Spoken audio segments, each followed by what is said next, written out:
এই তো আছি আলহামদুলিল্লাহ, বেশ ভালো। এই তো আলহামদুলিল্লাহ বেশ ভালো যাচ্ছে আমারও।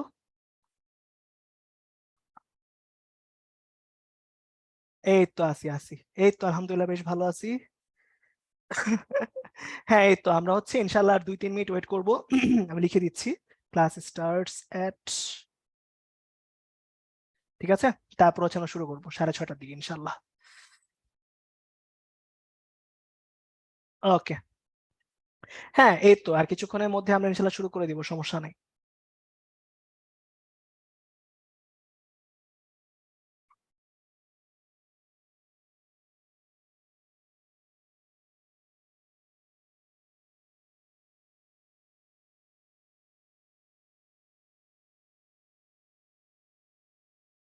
তা বলো, তোমাদের সবার দিনকাল কেমন যায়? কি অবস্থা সবার?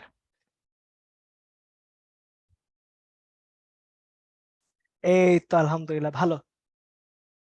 আমারও ভালো, এই আর কি। হ্যাঁ, বলবো, পরিচয় সবকিছু নিজের দিব, একটু কিছু টাইম যাক, তারপর ইনশাল্লাহ।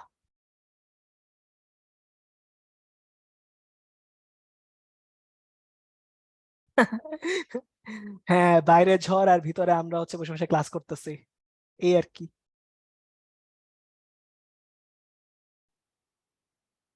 হ্যাঁ, বাইরে প্রচন্ড রকমের বৃষ্টি, একদম হাঁটু বৃষ্টি হয়ে গেছে এমন অবস্থা। হাঁটু পানি হয়ে গেছে। ভালো। এই তো বলবো, সবই বলবো, সমস্যা নেই, ঠিক আছে? গত ক্লাস তো তোমাদের সাথে নেওয়া হয় নাই, ইনশাল্লাহ হচ্ছে আছে ক্লাস, ওইভাবে বুঝাই দিব, সবকিছু বলে দেবো, প্যারা নেই। হ্যাঁ। এই তো নাইম বলছে, ভাই বাসা কোথায়? ঢাকায় বাসা। এই তো। তোমাদের বাসা কোথায়? হ্যাঁ, ঢাকায়। ঢাকায় বাসা। আরে এই কারেন্টটা যে এখন কি ডিস্টার্ব দিচ্ছে ভাই, বলার বাহিরে, ঠিক আছে?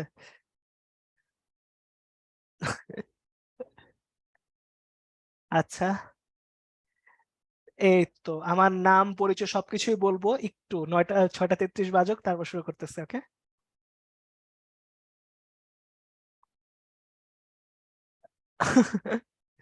হয় হয়, কারেন্টটা ইদানিং বেশ ভালো প্যারাই দিচ্ছে আসলে, মানে অবস্থা খুবই খারাপ। বাট এই আর কি। তাই তো মনে হচ্ছে।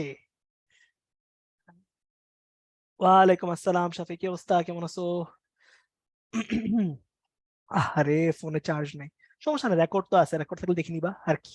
ওয়ালাইকুম আসসালাম পিউলি, ফাহাদ, সবাইকে ওয়ালাইকুম আসসালাম। হ্যাঁ হ্যাঁ, একটু দেখ, ক্লাস শুরু হলে অফ করে দিব, সমস্যা নেই, হ্যাঁ? ক্লাস শুরু হোক তারপর। হ্যাঁ, এই তো আলহামদুলিল্লাহ ভালো আছি।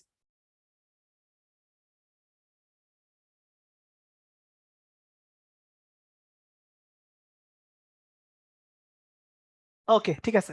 তো 6:33 বেজে গেছে। তো সবাইকে হচ্ছে আজকে ক্লাসে আসসালামু আলাইকুম জানিয়ে শুরু করতেছি। তো আপনারা সবাই বলেন, আপনাদের সবার দিনকাল কেমন যাচ্ছে? দিনকাল কেমন যাচ্ছে? যারা একটু কতক্ষণ জয়েন করছেন দেরিতে, ওদের কি অবস্থা বলেন? এই তো অবস্থা ভালো। তো আজকে আমি বলি একটু, যে আজকে আমাদের কি কাজ, আজকে আমাদের হচ্ছে কি করতে হবে। আজকে আমরা একটু কষ্ট করে হচ্ছে আমাদের এই যে রাসায়নিক বন্ধন চ্যাপ্টার 5 আর চ্যাপ্টার 6 মোল, এই দুটো নিয়ে একটু আলোচনা করব। তো আগে একটু আমাকে জাস্ট সবাই একটু জাস্ট সিম্পলি পড়াশোনা শুরু করার আগে আমি কিছুক্ষণ আপনাদের সাথে একটু টপিক নিয়ে আলোচনা করতে চাই। সেটা হচ্ছে, আমাকে একটু বলেন তো, আপনারা সবাই কি হচ্ছে বন্ধন এটা আসলে সবার আগে কোন বন্ধনের নামটা আপনাদের মাথায় আসে, একটু বলেন তো। কোন বন্ধন হচ্ছে মাথায় আসে, একটু বলেন তো। একটু বলেন সবাই চ্যাট বক্সে। আয়নিক বন্ধন, তাই না? এরপর কোন বন্ধনের নাম মাথায় আসে বলেন তো? সমযোজী বন্ধন, তাই না? তো এই দুইটা বন্ধনের নাম কিন্তু আমাদের অহরহ অহরহ মাথায় আসতেছে, রাইট? তো এছাড়াও আজকে আমরা একটা নতুন টাইপের বন্ধনের নাম পড়বো। এই তিনটা বন্ধন যে আছে এগুলো বাদ দিয়েও, ঠিক আছে? তো এই তিনটা বন্ধন না বাদ দিয়েও আমরা হচ্ছে নতুন বন্ধন পড়বো, এটা আমাদের প্রথম কাজ, কজ নর্ডামের পরীক্ষায় বা হলিক্রসের পরীক্ষা এগুলো লাগবে। আর আগে একটু বলে নেই, গত ক্লাসে হয়তো তোমাদের আহামরি নতুন কিছু ছিল না, বাট আজকের যে ক্লাসটা আছে, ওই ক্লাসটার মধ্যে অবভিয়াসলি কিছু নতুন জিনিসপাতি থাকবে, ঠিক আছে? সেটা পড়াইতে হয়তো আমাদের অত কঠিন কিছু হবে না, বাট ওইটার সময় একটু মনোযোগ দিতে হবে, হ্যাঁ? আমরি তোমাদের একটু মনোযোগ তাহলে একটু ভালো করে দেওয়া আবশ্যক আজকে ক্লাসে, কজ অনেক কিছু নতুন নতুন থাকবে আর কি। আর যদি তোমরা এনাফ পরিমাণ মনোযোগ দাও চাও তাহলে ইনশাআল্লাহ আমরা কিছু শর্টকাটও শিখবো যদি তোমরা এভাবে ইয়া করতে পারো। তো আর কি সব মিলে আমাদের আজকে ক্লাসটা বেশ ভালো যাওয়ার কথা। তো সবাইকে হচ্ছে ক্লাসে ওয়েলকাম। আর সবাই একটু কমেন্ট সেকশনে আমাকে জানাও, যে তোমরা চ্যাট সেকশনে আমাকে জানাও যে আমার কথা আর স্লাইড ক্লিয়ারলি দেখতে পাচ্ছ কিনা। তাহলে একটু সুন্দর করে চ্যাট বক্সে ওয়াই লিখে ফেলো। এই তো চমৎকার, ঠিক আছে, গুড। তো আমরা এখন ক্লাস শুরু করে দিব।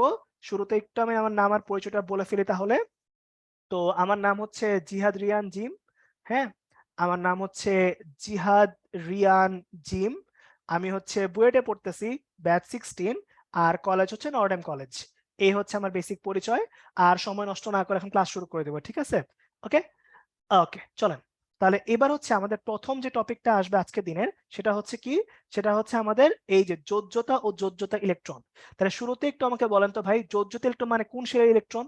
একটু বলেন দেখি, যোজ্যতা ইলেকট্রন মানে কোন শেলের ইলেকট্রন? যোজ্যতা ইলেকট্রন মানে কোন শেলের ইলেকট্রন বলেন তো একটু দেখি।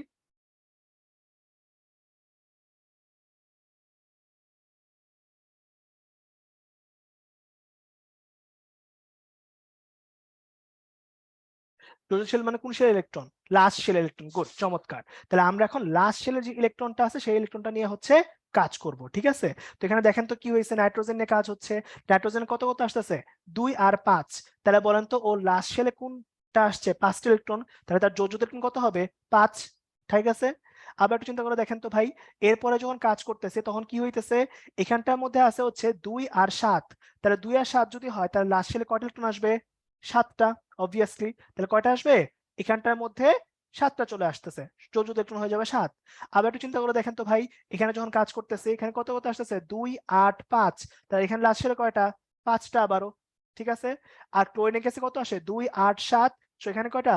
7টা। এদিকে আছে কত? 2 8 8 2। তাহলে বলেন তো এখানে লাস্ট শেলে কয়টা আসবে? একটু চ্যাট সেকশনে বলে ফেলেন, কয়টা আসবে?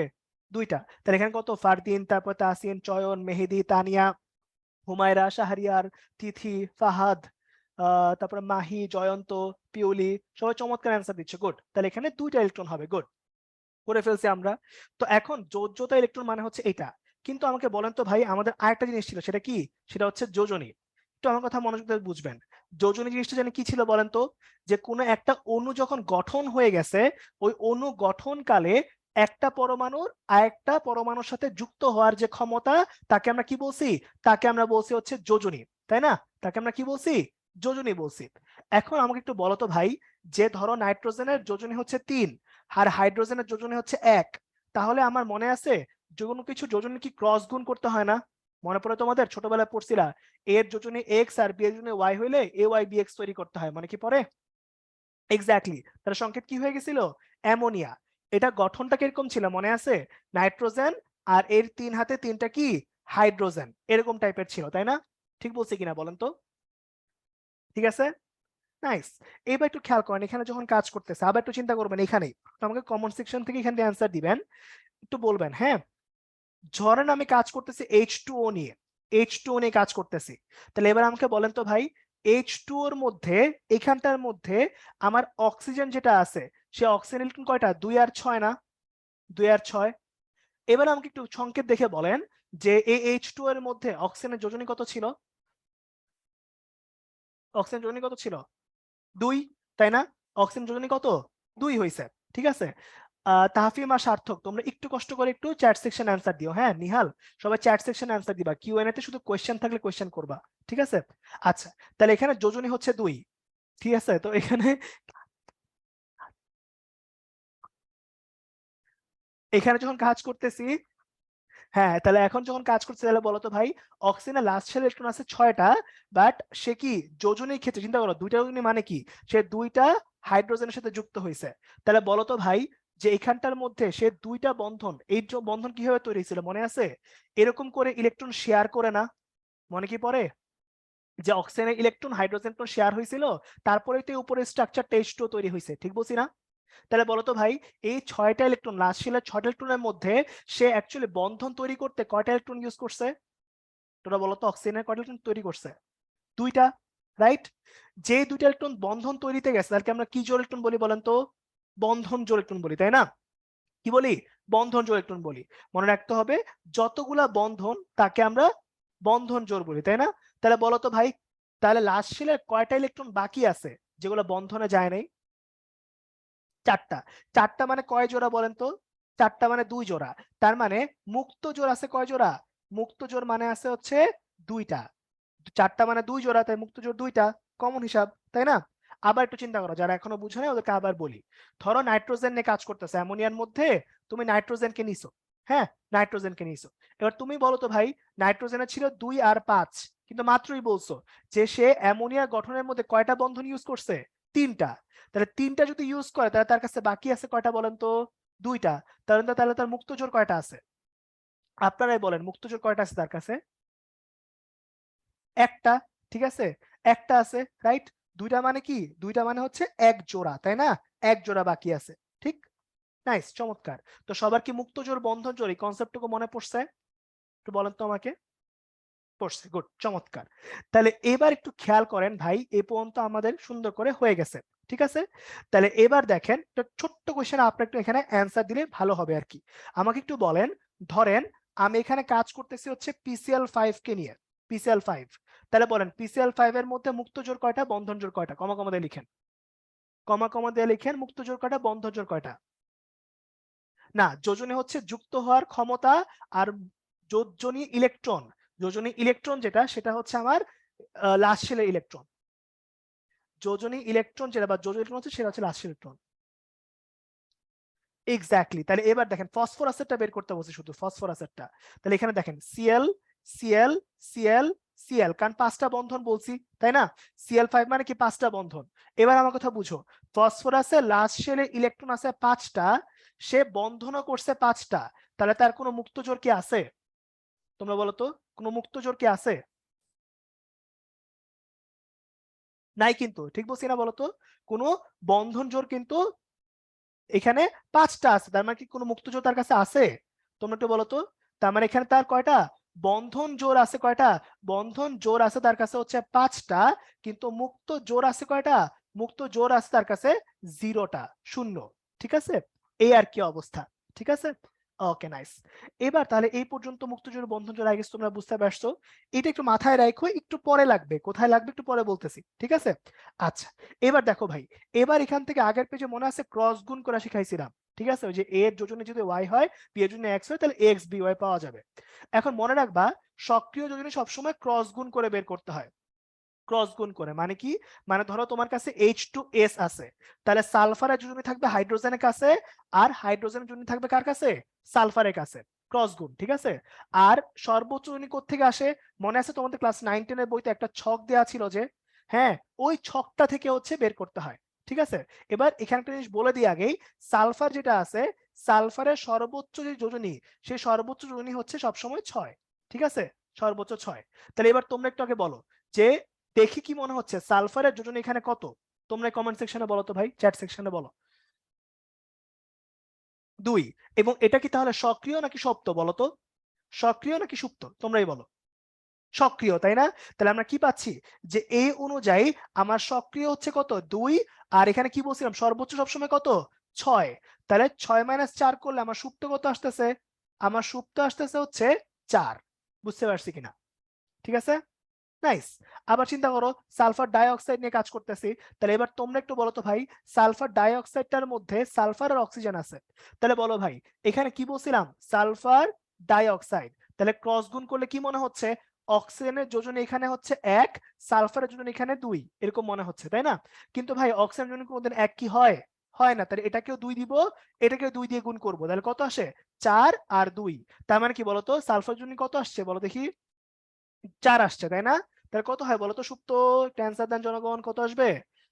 আমার সর্বোচ্চ কিন্তু ফিক্সড 6 থেকে 6। আমার এখান থেকে ক্রস গুণ করে সক্রিয় কত পাইতেছি? সক্রিয় পাইতেছে আমার 4। তাহলে বলো সুপ্ত কত হবে? একটু চ্যাট সেকশন অ্যান্সার দিয়ে ফেলো। অপু, তারপরে হচ্ছে আলিফ, নাইম, আরাফাত, পিউলি, শান্তা, শিহাব, নৌরিন, জয়িস, ফাহাদ, আশা, পায়েল, স্নেহা, মাহি, রাফিয়া, তথই, রাইসা। চমৎকার, চমৎকার, গুড। তাহলে এখানে কত আসতেছে? এখানে আসতেছে 2। CH4 এর সূত্রটা ডাইরেক্ট বলে ফেলো তোমরা, কজ এটা তোমরা সবাই পারো। তোমরা জানতেছো সক্রিয় কত? 4, সর্বোচ্চ কত? 4, মানে কত? 0। ওকে, সবাই বুঝতে পারছি? নাইস। তাহলে এবার তোমরা একটা অ্যান্সার দিবা। অ্যান্সার দিবা। বলো এখানে নিচে কোনটার জন্য সুপ্ত যোনি সবচেয়ে বেশি হবে? ঠিক আছে, এফই যেটা আছে একটু বলে দিই আগে, এখানে যখন কাজ করতেছি এখানে এফির সুপ্ত কত, এফির সক্রিয় হচ্ছে কত, ক্রস গুণ করলে কত দেখা যাচ্ছে বলো তো 2, আর এফির সর্বোচ্চ সবসময় কত হয়, সর্বোচ্চ হচ্ছে আমার 3, তাহলে বিয়োগ করলে সুপ্ত কত আসতেছে, সুপ্ত আসতেছে হচ্ছে আমার 3 - 2 মানে 1, তাই না? আবার চিন্তা করো FeCl3 এখানে সুপ্ত কত, এখানে আমার সুপ্ত কত আসতেছে বলো তো একটু তোমরা, 3 - 3 মানে 0 না, সক্রিয় 3 সর্বোচ্চ 3, তাহলে 3 - 3 করলে কত হয় আমার, এরকম করতে হয়, বুঝতে পারছি?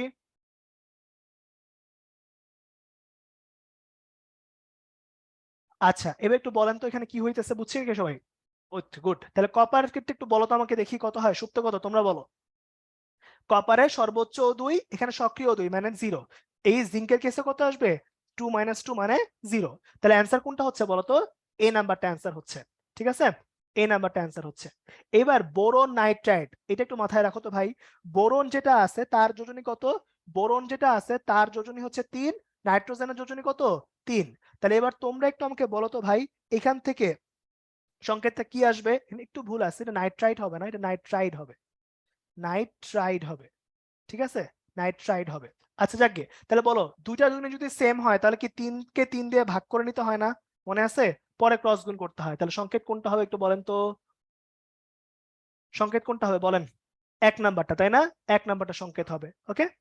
আচ্ছা তাহলে এবার চলো পরেরটা চলে যাই, এইটা কোশ্চেনের একটু অ্যান্সার তোমাদের দিতে হবে, ঠিক আছে, অনেক সহজ একটা কোশ্চেন, তো ট্রাই করো, 30 সেকেন্ড টাইম দিচ্ছি আমি, ঠিক আছে, ওকে। পোল লঞ্চ করা হয়ে গেছে, সবাই পোল কোশ্চেন অ্যান্সারটা দিবা।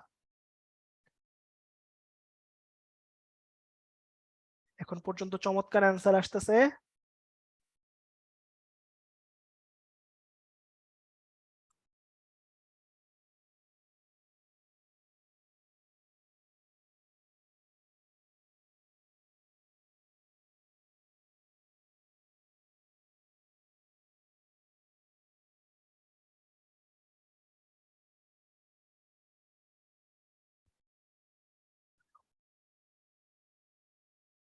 ওকে চমৎকার, 30 সেকেন্ড মোটামুটি হয়ে গেছে, তো আমি আর টাইম দিচ্ছি না।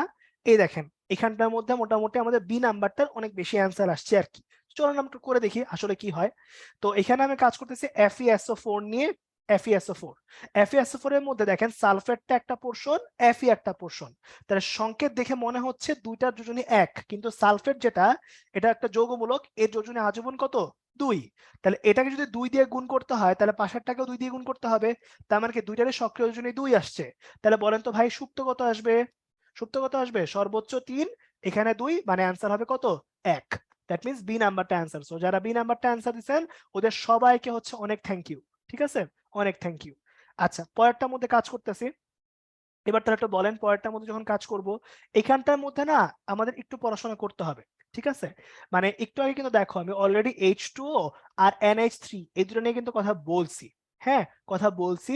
এখন খেয়াল করো ভাই, H2O আর এই যে আমার NH2 আছে, এখানে তোমরা একটু আগে পড়ে আসছিল না যে দুই টাইপের বন্ধন কাজ করে, একটা হচ্ছে মুক্ত জোড়, একটা হচ্ছে বন্ধন জোড়, তাই না?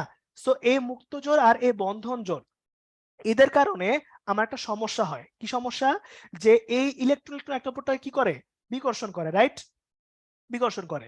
তো অসুবিধা হচ্ছে যে প্রত্যেকটা স্ট্রাকচার সব সময় তার নিজস্ব একটা গঠন এমন ভাবে তৈরি করে যেন ওইখানে বিকর্ষণ বলটা, ওভারঅল বিকর্ষণ বলটা অনেক নিম্নতর থাকে, এখানে আমার তোমার কোনো হাত নাই, বা আমি আর তুমি ইচ্ছা করলেও অনেক কিছু বাইরে থেকে চেঞ্জ করতে পারবো না, ঠিক আছে। সো প্রত্যেকটা অণুর একটা নির্দিষ্ট গঠন তৈরি হয়ে যায়, ঠিক আছে।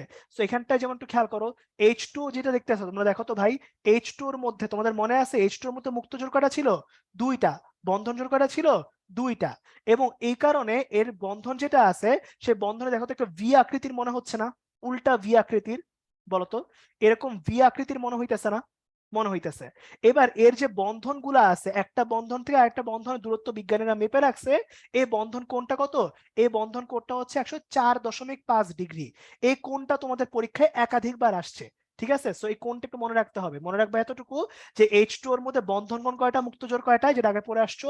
এরপর মনে রাখবে এটা দেখতে কেমন, উল্টা ভি আকৃতির, আর এর বন্ধন কত 104.5 ডিগ্রি। আমি আবারও বলতেছি এগুলো কিন্তু আমার আর তোমার পক্ষে বের করা বা আলাদা করে করা কিন্তু তোমাদের লেভেলে পসিবল না, ঠিক আছে, বাট জাস্ট তোমাদের এই কোনগুলো মনে রাখতে হবে তাইলেই চলবে, ওকে।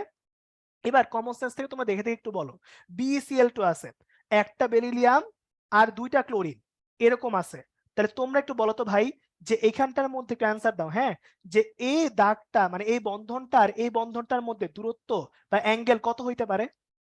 তোমরা বলতো কত অ্যাঙ্গেল হইতে পারে? দিগন্ত, অনি, সূচি, আস্থা, রাফিয়া, তারপর মোহিত, রোহিত, তারপর হচ্ছে অন্তর, শিউলি, পিউলি, মিথিলা, অরণা, ঋতু, সাফি, ইশরাক। চমৎকার, তোমরা কিন্তু এই পর্যন্ত দিছো। তো এদের মধ্যে বন্ধন অ্যাঙ্গেল কত হচ্ছে? 180 ডিগ্রি হচ্ছে। আর বলতো ভাই এদেরকে দেখতে বন্ধন কোনটা কেমন মনে হইতেছে? নিয়ন আর তাহফিম একটু কষ্ট করে comment section, chat section answer দিবা, হ্যাঁ? হ্যাঁ, পড়তে হবে আদিব, এই জন্য তো পড়াচ্ছি, তাই না? আদিব অবশ্যই পড়তে হবে, এই জন্যই পড়াচ্ছি, ঠিক আছে? আচ্ছা, অবশ্যই কি, অবশ্যই হচ্ছে BeCl2 এর মধ্যে এখানটা সরল রৈখিক হবে। এক্স্যাক্টলি, আমি আকৃতি জিজ্ঞেস করছিলাম, এটা দেখতে সরল রেখার মতো, এই জন্য এটাকে বলবো আমরা সরল রৈখিক। কি বলবো এটাকে আমরা? সরল রৈখিক বলবো। ওকে, সরল রৈখিক বলবো। এবার এখানটার মধ্যে একটু বলো তো ভাই, তোমার একটু খেয়াল করো, তোমরা কি কখনো পিরামিড দেখছো ভাই? পিরামিড, ঠিক আছে? এবার শোনো আমার কথা, কথা আছে একটু, হ্যাঁ। এবার এখানটার মধ্যে যখন কাজ করতেছে একটু ঠান্ডা মাথায় একটু চিন্তা করবা, ঠিক আছে? এখানটা যখন অ্যামোনিয়া নিয়ে কাজ করছে, এখানে যে অ্যাঙ্গেলটা আছে সে অ্যাঙ্গেলটা হচ্ছে 107 ডিগ্রি। অ্যামোনিয়ার ক্ষেত্রে মাথায় রাখবা যে যে কোনো অ্যাঙ্গেল তুমি নাও, উপর থেকে নিচে নাও, এখান থেকে যেখানে নাও, যেখানে মন চায় নাও, সবসময় মনে রাখবা একটা অ্যাঙ্গেল সাথে আরেকটা অ্যাঙ্গেলে কোন কত ডিগ্রি হবে? 107 ডিগ্রি হবে, একটু মাথায় রাখবা। সবগুলো কোন কয় ডিগ্রি হবে? একটা অপরটার সাথে 107 ডিগ্রি। ওকে, এখান থেকে শুধু অ্যাঙ্গেল মনে রাখলেই চলবে। তাহলে এবার এখানে যা যা বলছি একটু মাথায় রাখো, কজ সামনের পেজগুলোতে এগুলো অ্যান্সার দিতে হবে। ওকে, আচ্ছা, ওকে, তাহলে এবার সবাই একটু রেডি হয়ে যাও, এখন তোমাদের অ্যান্সার দিতে হবে, ঠিক আছে? দেখো, এবার তাহলে প্রথম কোশ্চেন আসছে, বলো তোমরা অ্যান্সার দাও যে এখানে FeBeCl2 আছে, ঠিক আছে? এই BeCl2 এর আকৃতি কি টাইপের হবে বলো? চ্যাট সেকশন অ্যান্সার দিয়ে ফেলো। এইমাত্র বলছো, এই তো আশা, রিফাত, সার্থক, তামজিদ, অরণি, তিথি, সাজাদ, আবিদ, নূর, ফাহাদ, ফাহমাদ, শামস, তানিয়া, রাফি, ইফাত। গুড, চমৎকার। এটা একটু আগে পরে আসছি, যেখানে কি ছিল? এখানে ছিল হচ্ছে BeCl2, দ্যাট মিনস এটা সরল রেখার মতো সরল রৈখিক, তাই না? সরল রৈখিক। এরপর একটা কি ছিল? অ্যামোনিয়ার বন্ধন কোণ, এই মাত্রই পড়ে আসছিলা। তোমরা বলো অ্যামোনিয়ার বন্ধন কোণ কত ছিল? চ্যাট সেকশন অ্যান্সার দাও, কত ছিল? সোহা, তুমি হচ্ছে ভুলে মনে হয় কিউএনএ তে কোশ্চেন করতেছো, তোমার হচ্ছে চ্যাট সেকশনে অ্যান্সার দিতে হবে, ঠিক আছে? চ্যাট সেকশনে অ্যান্সার দিবা। 107 ডিগ্রি, গুড, 107 ডিগ্রি, তাই না? এটা অ্যান্সার আসবে 107 ডিগ্রি, ঠিক আছে? আচ্ছা, এবার তাহলে একটু পরেরটা ক্ষেত্রে খেয়াল করো, মুক্তজোড় বন্ধন জোড় আছে। এবার মুক্তজোড় বন্ধন জোড় কিন্তু একটু আগে বইলে আসছি, এখানে দুই ধরনের কোশ্চেন করবো আমি, একটু মনোযোগ দিয়ে শুনবা, ঠিক আছে? ফার্স্ট কোশ্চেন হচ্ছে এটা কার্বন ডাইঅক্সাইডের গঠন, এটা হচ্ছে সালফার ডাইঅক্সাইডের গঠন, ঠিক আছে? একটু অ্যান্সার দিবা আমাকে, হ্যাঁ। যদি আমি কোশ্চেন করি কার্বন ডাইঅক্সাইডের মধ্যে কার্বনের মুক্ত জোড় কয়টা, তাহলে অ্যান্সার কি হবে বলো? কার্বনের মুক্ত জোড় কয়টা এটা বলো, চ্যাট সেকশনে অ্যান্সার দাও। মুক্ত জোড় কি আদৌ আছে? নাই, কিন্তু মুক্ত জোড় কিন্তু নাই, মুক্ত জোড় কিন্তু জিরো। এখানে বলো কার্বনের বন্ধন জোড় কয়টা? চারটা বন্ধন, তাই বন্ধন জোড় চারটা, 1 2 3 4, চারটা বন্ধন, তাই বন্ধন জোড় 4, ঠিক আছে? কিন্তু যদি ওভারঅল ফুল যৌগের মধ্যে চায় যে কার্বন ডাই অক্সাইড আছে, এই কার্বন ডাই অক্সাইডের মুক্ত জোড় কয়টা, তখন কি শুধু কার্বন দেখবা নাকি সবগুলা দেখবা বলো? শুধু কার্বন ডাই অক্সাইড দেখবা নাকি সবগুলা দেখবা? শুধু কার্বন দেখবা নাকি সবগুলা? সবগুলা। তাহলে বলো কার্বনের কোনো মুক্ত জোড় কি আছে? নাই। একটা অক্সিজেনের কয়টা করে ছিল মনে আছে? দুইটা করে, ওই যে H2 এর মতো ভাবো, H2 এর মধ্যে প্রতি অক্সিজেন দুইটা করে ছিল, ওইরকমই না বলতো? তাহলে প্রথম অক্সিজেনে আছে দুইটা মুক্ত জোড়, পরে কার্বনের মধ্যে নাই, পরে অক্সিজেনে আছে আরো দুইটা, তাহলে মোট কয় জোড়া হইলো? 4 জোড়া না? মোট কয় জোড়া হইলো? 4 জোড়া, এক্স্যাক্টলি, গুড। হুম,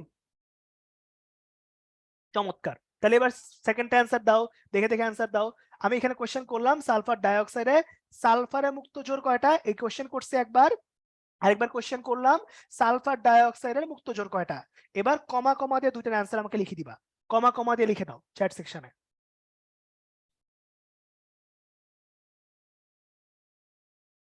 লিখে দাও, লিখে দাও, লিখে দাও। ইমরান, প্রান্ত, আলিফ, মেহেদি, দিগন্ত, শামস, নূর, দীপ, সাজ্জাদ, জাইমা, পিওলি, স্নেহা, পলক, মিরাজ, তথই, বৃষ্টি, বাঁধন, রিফাত। চমৎকার, আর নিচ্ছি না।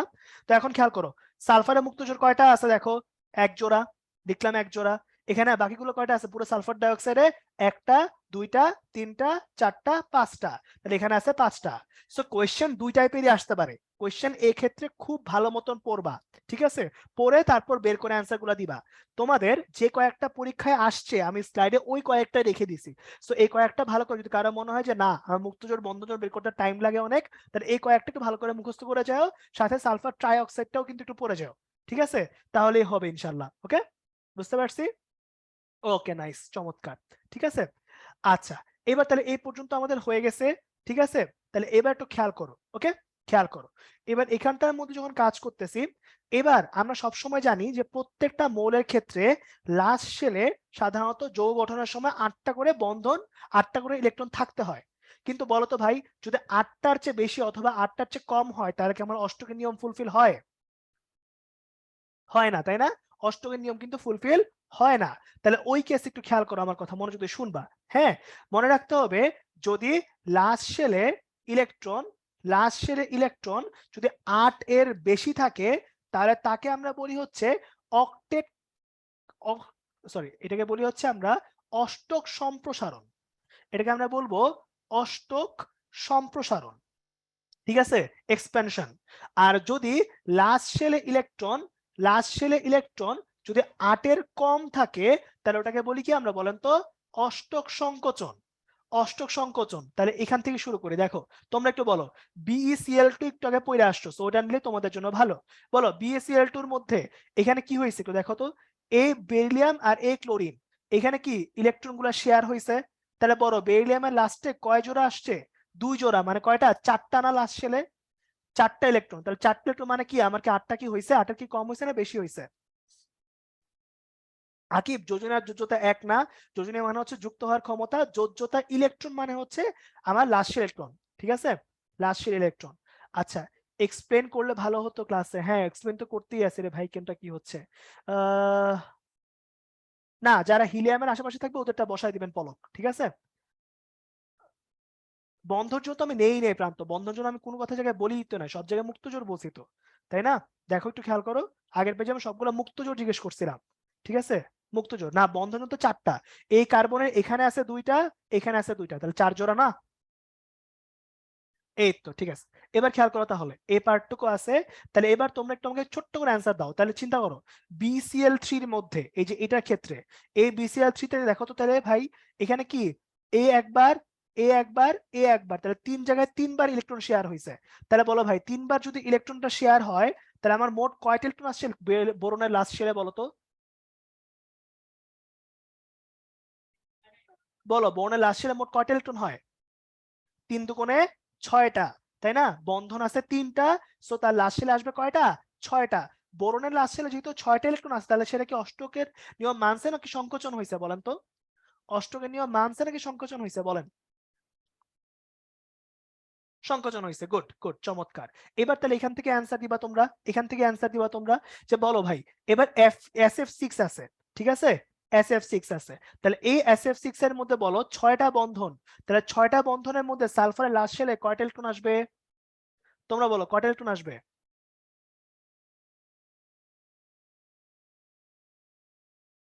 কয়টা আসবে বলো? 12টা, তাই না? তাহলে বলো ভাই, দেখো প্রত্যেকটা সালফার কিন্তু ইলেকট্রন শেয়ার করছে, তো আমার সালফারের লাস্টে 6টা বন্ধন আছে, প্রত্যেকটা সমযোজী বন্ধনের ভিতরে আবার 2টা করে ইলেকট্রন আছে, তাই না?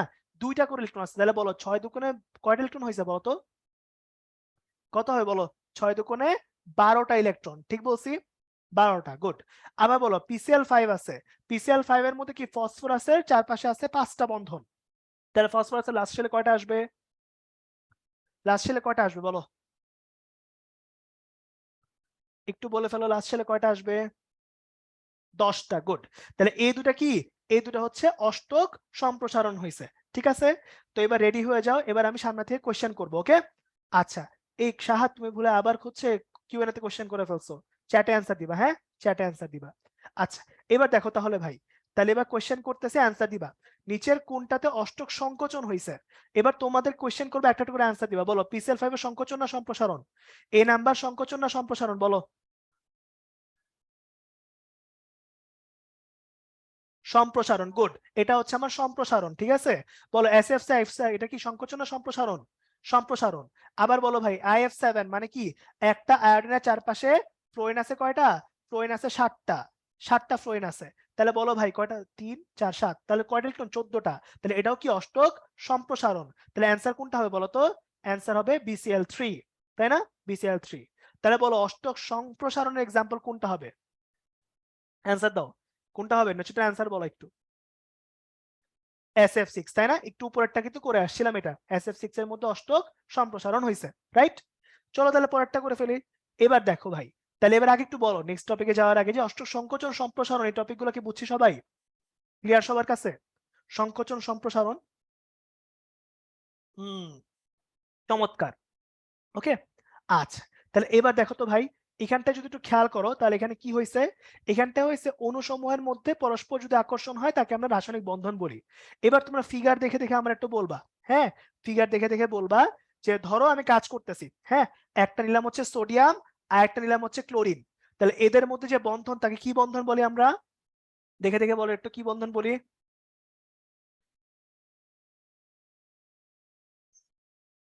এক্স্যাক্টলি, আয়নিক বন্ধন বলি। আবার বলো ভাই, একটা ক্লোরিন আর একটা ক্লোরিনের মধ্যে যে বন্ধন করতেছে, যেহেতু দুইটাই অধাতু, অধাতুর মধ্যে বন্ধনটা কি টাইপের হয়?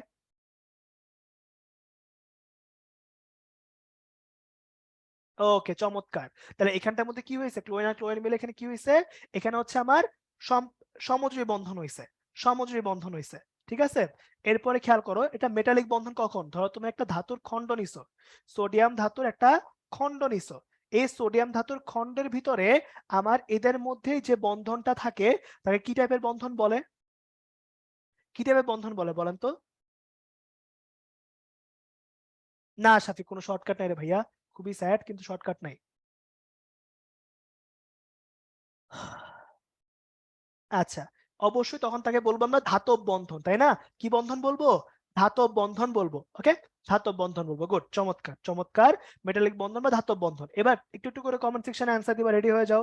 এটা আমাকে বলো ভাই, এখানে যখনই আমরা কাজটা করলাম একটু সুন্দর করে অ্যান্সার দিবা, হ্যাঁ?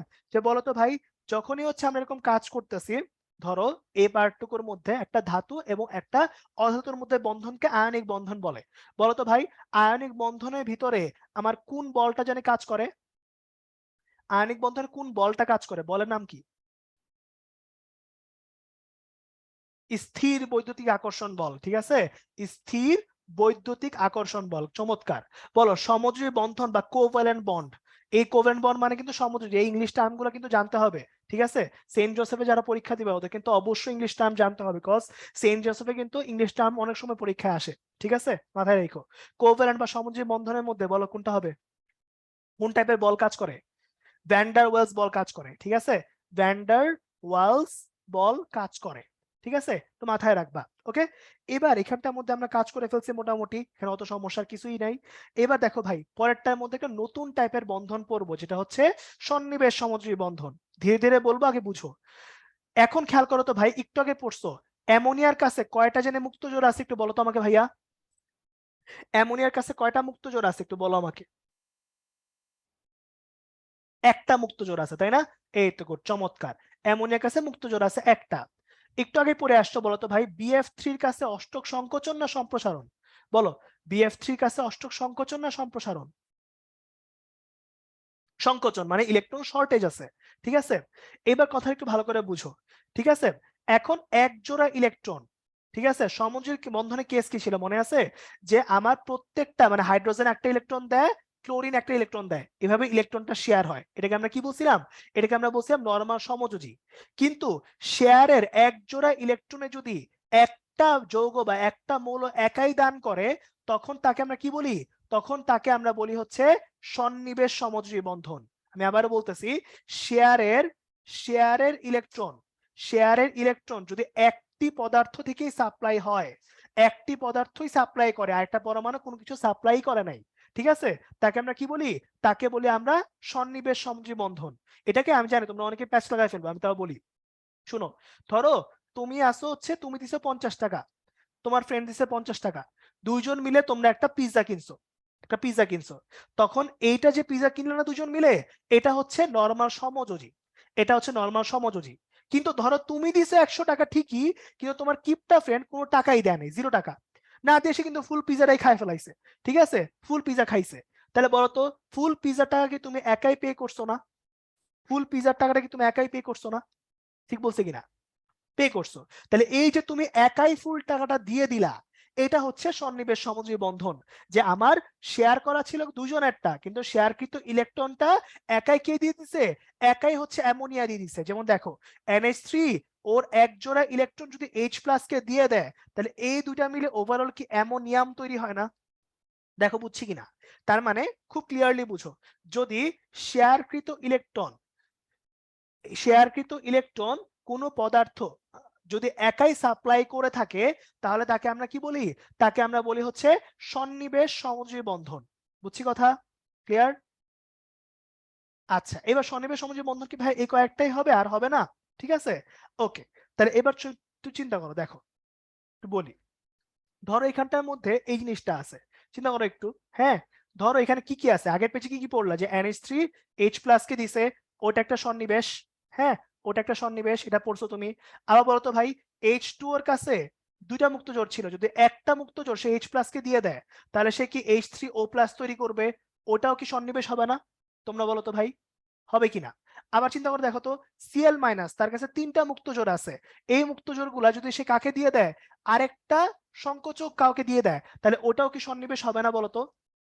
হবে কিন্তু। তো মেইন কথা হচ্ছে যে তোমার সন্নিবেশ হইলে জাস্ট একজোড়া ইলেকট্রন একটা পদার্থ একাই দেয়, তাহলে তাকে কি বলবা?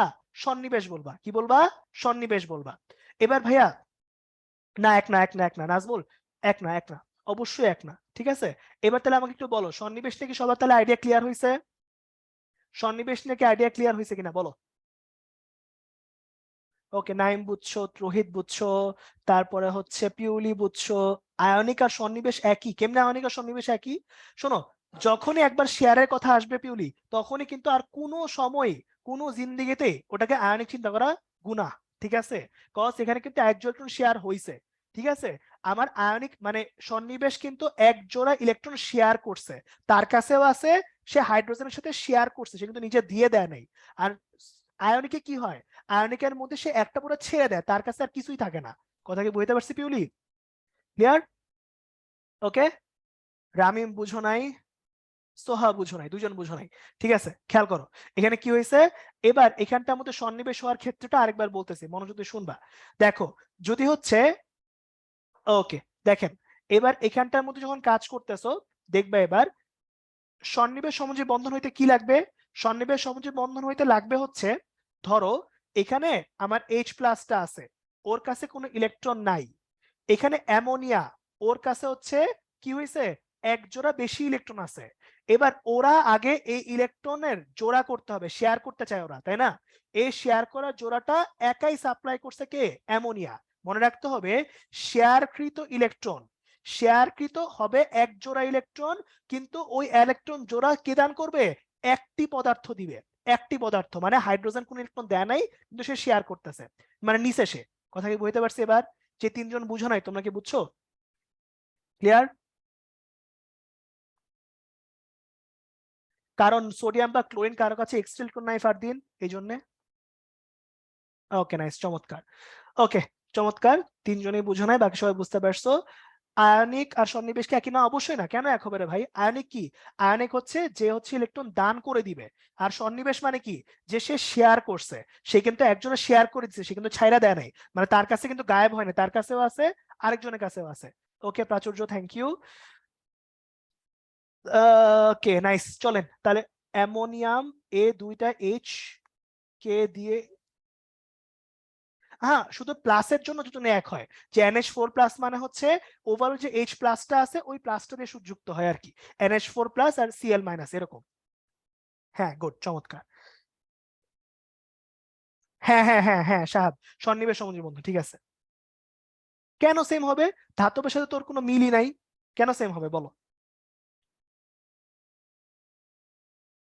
দেখতে হবে কারো কাছে মুক্ত জোটটা শেয়ার হয়েছে কিনা অপু। হ্যাঁ, মুক্ত জোট যদি হচ্ছে কোনো অষ্টক সংকোচনে কাউকে ইলেকট্রন দেয়, তখন হবে। ঠিক আছে, মুক্তজোর থাকা ফরজ, হ্যাঁ। সন্নিবেশ হইতে হলে মুক্তজোর একজনের কাছে থাকা ফরজ, হ্যাঁ, ঠিক আছে কথা। ভালো, এতক্ষণ একজনের কথা আমার কাছে একটু ভালো লাগছে, গুড। কিউএনএ তে প্রথম কোনো ভালো কোশ্চেন আসছে, চমৎকার। চলো এবার দেখো, এখানটার মধ্যে আবার কাজ করব, তাহলে তোমরা একটু বলবা, হ্যাঁ। যে ইলেকট্রন সাগর, বলো ওই যে মনে আছে না যে এখানে ধাতব বন্ধন ছিল নামে একটা জিনিস, হ্যাঁ ধাতব বন্ধনের ভিতরে সোডিয়াম ধাতু আছে, এগুলা লাস্ট শেল থেকে ইলেকট্রন গুলা বের হয়ে ইলেকট্রন গুলা ঘুরতে থাকে, তখন এখানে একটা সাগরের মতো হয়ে যায় মনে হয়। তাহলে বলো এটা কোন টাইপের বন্ধন হবে? ধাতব বন্ধন হবে, তাই না?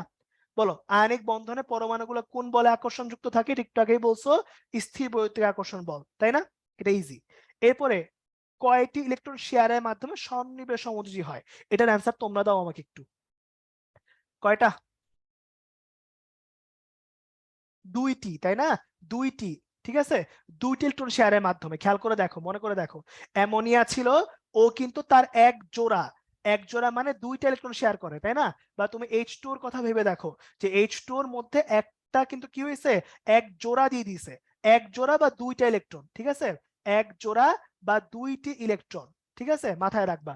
ওকে, নাইস, চমৎকার। তাহলে এই পর্যন্ত মোটামুটি আমাদের হয়ে গেছে। তাহলে এবার একটু খেয়াল করো, পরেরটায় যাই। এবার তোমরা একটু আমাকে বলো, একটু আগে বলে আসছো আয়নিক বন্ধনে কোন বল কাজ করে বলছিলা? স্থির বৈদ্যুতিক। আর এখানটার মধ্যে সমযোজী কোন বল কাজ করে? ভ্যান ডার ওয়ালস বল। তাহলে বলো ভাই, সমযোজী সরি কোনটা বেশি স্ট্রং, স্থির বৈদ্যুতিক নাকি হচ্ছে ভ্যান ডার ওয়ালস? স্ট্রং কোনটা বেশি?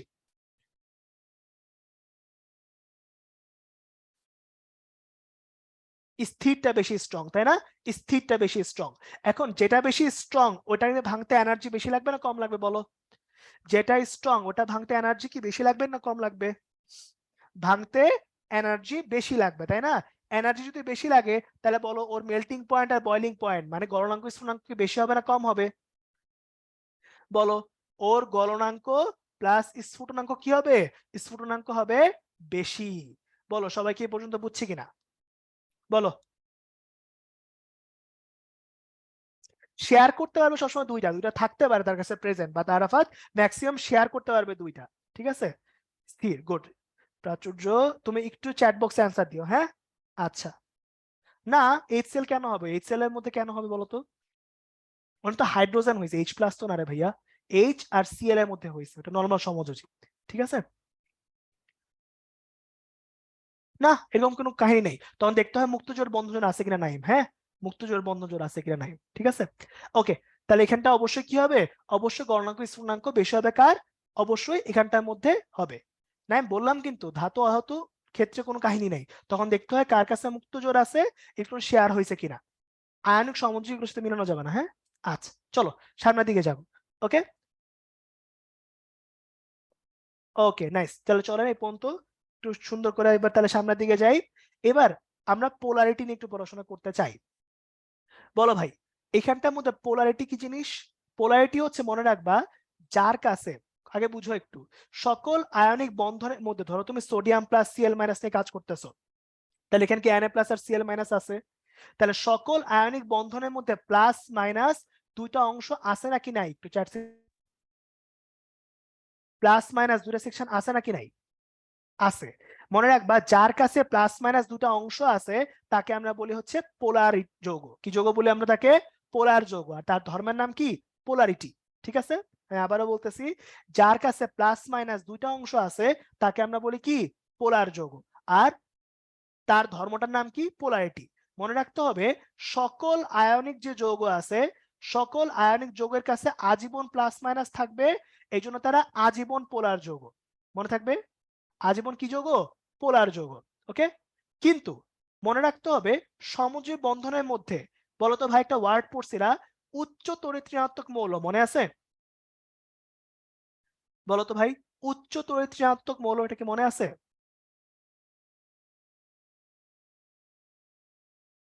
হ্যাঁ মনে আছে, গুড। উচ্চ তড়িৎ ঋণাত্মক যে মৌলগুলো আছে, সে উচ্চ তড়িৎ ঋণাত্মক মৌল নিয়ে আমাকে কাজ করতে হবে, ঠিক আছে। যখনই উচ্চ তড়িৎ ঋণাত্মক কোন একটা মৌল থাকবে, সে উচ্চ তড়িৎ ঋণাত্মক মৌলগুলাকে একটু কষ্ট করে কিউএনএ তে কোশ্চেন গুলা করো, হ্যাঁ তোমাদের সব কিউএনএ কোশ্চেন যদি আমি অ্যান্সার দিই তাহলে তো সমস্যা হয়ে যাবে, বুঝো নাই? একটু কিউএনএ তে করো, কিউএনএ ভাই অ্যান্সার দিয়ে দিবে, হ্যাঁ। আচ্ছা, দেখো এবার কি হয়েছে, উচ্চ তড়িৎ ঋণাত্মক, যখন সমযোজী বন্ধনের মধ্যে উচ্চ তড়িৎ ঋণাত্মক কোন একটা বন্ধন মানে মৌল যদি প্রেজেন্ট থাকে, তাহলে কি হবে? তাহলে অবশ্যই কিন্তু ওটা কি করবে? ইলেকট্রন নিজের দিকে টেনে নিবে। যেমনটা বুঝায় বলি, ধরো তুমি H আর F কে নিয়ে কাজ করতেছো, বলো উচ্চ তড়িৎ ঋণাত্মক বেশি হওয়া মানে কি? ও ইলেকট্রনকে নিজের দিকে টান দিছে, তাহলে ও কি মাইনাস আর ও কি প্লাস হয়ে যাবে না? বলো তো, হয়ে যাবে, ঠিক আছে। আচ্ছা, এবার তাহলে একটু খেয়াল করো তো ভাই, এখানটার মধ্যে কি হয়েছে, এখানটার মধ্যে মাথায় রাখতে হবে যে যখনই সমযোজী বন্ধনের ভিতরে কোনো উচ্চ তড়িৎ-ঋণাত্মক মৌল, যেমন ফ্লোরিন, অক্সিজেন, নাইট্রোজেন, ক্লোরিন, এগুলো যদি প্রেজেন্ট থাকে, তাহলে মনে রাখবা ওই সমযোজী যৌগের মধ্যে কিন্তু কি আছে, ওই সমযোজী যৌগের মধ্যে প্লাস বা মাইনাস বা পোলারিটি তৈরি হয়। ঠিক আছে, মনে রাখবা কোন সমযোজী যৌগের মধ্যে যদি উচ্চ তড়িৎ-ঋণাত্মক কোনো মৌল থাকে, তাহলে পোলারিটি তৈরি হবে। তাহলে দেখে দেখে অ্যান্সার দাও, বলো এইচএফ এর মধ্যে কি পোলারিটি আছে নাকি নাই? চ্যাট সেকশন অ্যান্সার দাও, এইচএফ এর পোলারিটি আছে নাকি নাই বলো। আছে, গুড, চমৎকার। বলো এইচসিএল এর মধ্যে পোলারিটি আছে নাকি নাই, দেখে দেখে বলো, পোলারিটি আছে নাকি নাই? আছে। তারপরে আবার একটা অ্যান্সার দাও ভাই, H2O এর মধ্যে পোলারিটি আছে নাকি নাই, দ্রুত বলে ফেলো, আছে নাকি নাই? আছে। আবার বলো ভাই, এখানটার মধ্যে আমি NH3 নিয়ে কাজ করি, এর মধ্যে পোলারিটি আছে নাকি নাই, বলো। আছে, চমৎকার, অবশ্যই পোলারিটি আছে, অ্যামোনিয়ার মধ্যে অবশ্যই পোলারিটি আছে। আবার বলো CH3 CH2OH, এখানে কিন্তু এই যে OH টা আসছে, তাহলে অক্সিজেন কিন্তু প্রেজেন্ট আছে। ঠিক আছে, তাহলে বলো এখানে পোলারিটি হবে নাকি হবে না, দ্রুত বলে ফেলো। হবে, এই তো চমৎকার, তাহলে পোলারিটি বুঝা গেছে সবার, ক্লিয়ার? অবশ্যই বুঝা গেছে। ঠিক আছে, তাহলে এবার একটু খেয়াল করো এখানে যখন কাজ করতেছি, ঠিক আছে, এবার তাহলে আমরা পোলারিটি ব্যাপারটা সবার কাছে ক্লিয়ার হয়েছে, বুঝছি। নাইস, তাহলে পোলারিটি ব্যাপারটা আমি লাস্ট বারের মতো বলবো, ঠিক আছে, কারণ একজন বুঝো নাই, যে একজন বুঝো নাও খেয়াল করবা, ঠিক আছে, যে পোলারিটি মানে কি, যার কাছে প্লাস মাইনাস আছে, এবং সেকেন্ড কথা, সকল আয়নিক যৌগে প্লাস মাইনাস থাকবে, তাই ওটা পোলার হবে। সেকেন্ড কথা, সমযোজী বন্ধনের সময় যখন উচ্চ তড়িৎ-ঋণাত্মক পরমাণু মানে এই কয়েকটা, ফ্লোরিন, অক্সিজেন, নাইট্রোজেন, ক্লোরিন, যদি সমযোজী যৌগে এই চারটা থাকে, তাহলে বুঝবা তার এখানে উচ্চ তড়িৎ-ঋণাত্মক মৌল আছে, এই জন্য ওখানে পোলারিটি তৈরি হবে। বুঝতে পারছি? যে একজন বলছিল বুঝো নাই, সে কি বুঝছো এবার? কি নাম ছিল ছেলেটার দেখি, সাজ্জাদ, বুঝছো কিনা? ওকে, নাইস, চমৎকার, এই পর্যন্ত হয়েছে। দেখো এবার এখানে পোলারিটির এখানে ডিটেইলস আলোচনাটা করা আছে, তো দেখো ভাইয়া, অক্সিজেন ছিল এখানটায়, হচ্ছে এখানে হাইড্রোজেনটা ছিল। বলো অক্সিজেনের তড়িৎ-ঋণাত্মকতা বেশি না কম? বেশি।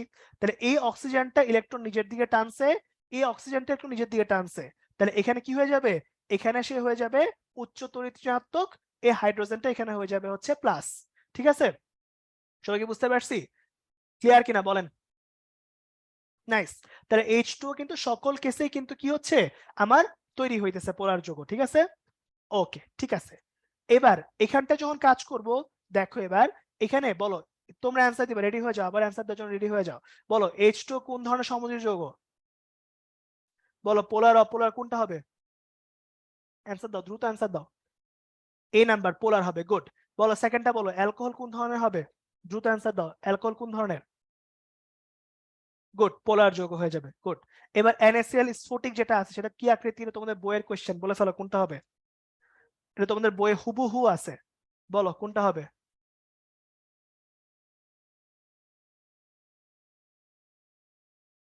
এই NaCl বলছে বললাম, মনে করে দেখো তোমাদের বইয়ে ঘনাকৃতি বলা ছিল, মনে করে দেখো ঘনকের আকৃতিতে বলা ছিল, ঠিক আছে, সো অ্যান্সার কিন্তু হবে অক্টাহেড্রাল। ঠিক আছে, অবশ্যই মনে রাখবা NaCl এর যে কঠিন অবস্থা আছে তা ঘনক আকৃতির হয়ে থাকে, এই যে এরকম টাইপের, ঠিক আছে, এই যে এরকম টাইপের স্ট্রাকচার, এটা হচ্ছে NaCl এর গঠনটা। ঠিক আছে, দেখো এটা দেখতে কি অনেকটা ঘনকের মতো না, স্ট্রাকচারটা যখন দেখবা তখন এটা এরকম টাইপের আসবে। ঠিক আছে, এরকম টাইপের আসবে। ওকে, সো একটু মাথায় রাখবা, হ্যাঁ, এই যে এরকম, এরকম ছিল,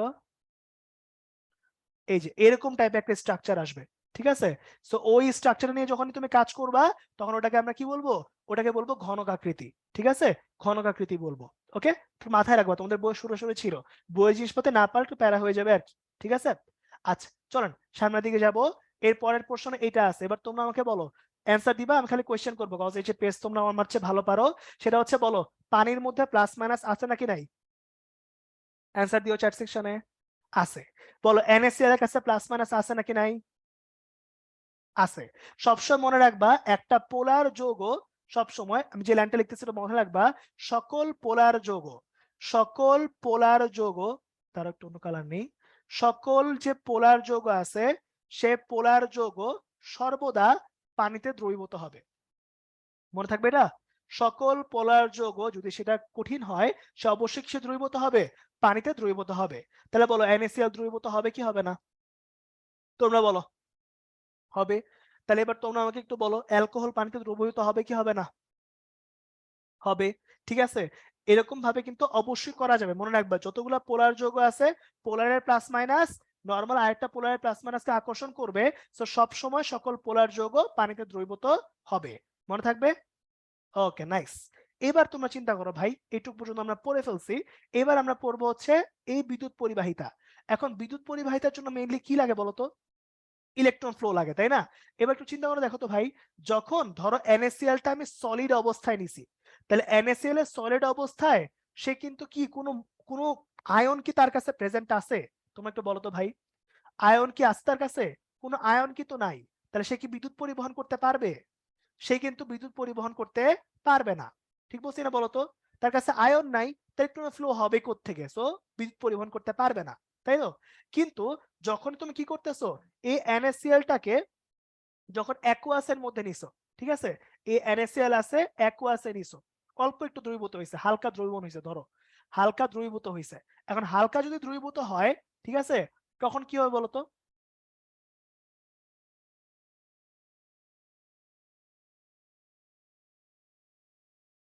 মানে অনেকগুলো পানির মধ্যে অল্প একটু লবণ দিছে এরকম, অনেকগুলা পানিতে অল্প একটু লবণ দিছে এরকম যদি হয়, তখন কি হবে বলতো? হবে, কারেন্ট ফ্লো কিন্তু এবার হবে, কিন্তু অনেক কম হবে, কজ হালকা লবণ দিছো। হালকা লবণ মানে কি, এখানে কারেন্ট ফ্লো হবে বাট কম।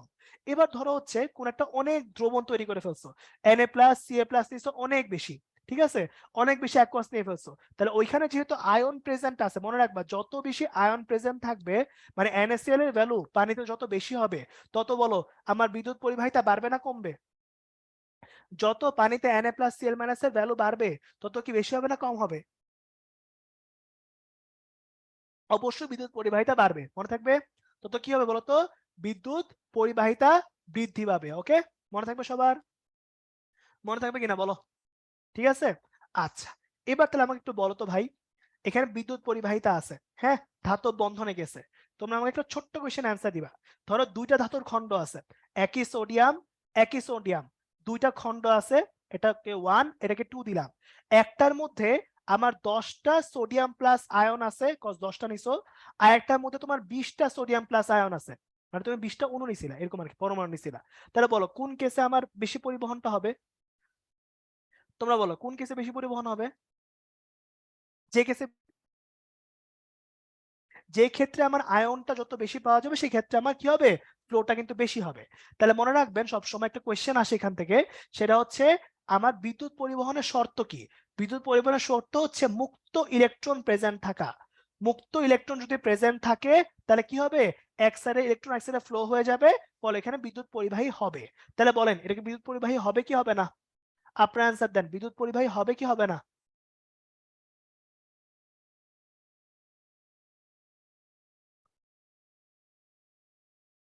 হবে, গুড, চমৎকার, বুঝতে পারছি। এবার শুনেন, এই কনসেপ্টটাই আমরা পরের পেজে অ্যাপ্লাই করব। দেখেন দুটা কোশ্চেন আছে, ডায়মন্ড আর গ্রাফাইট।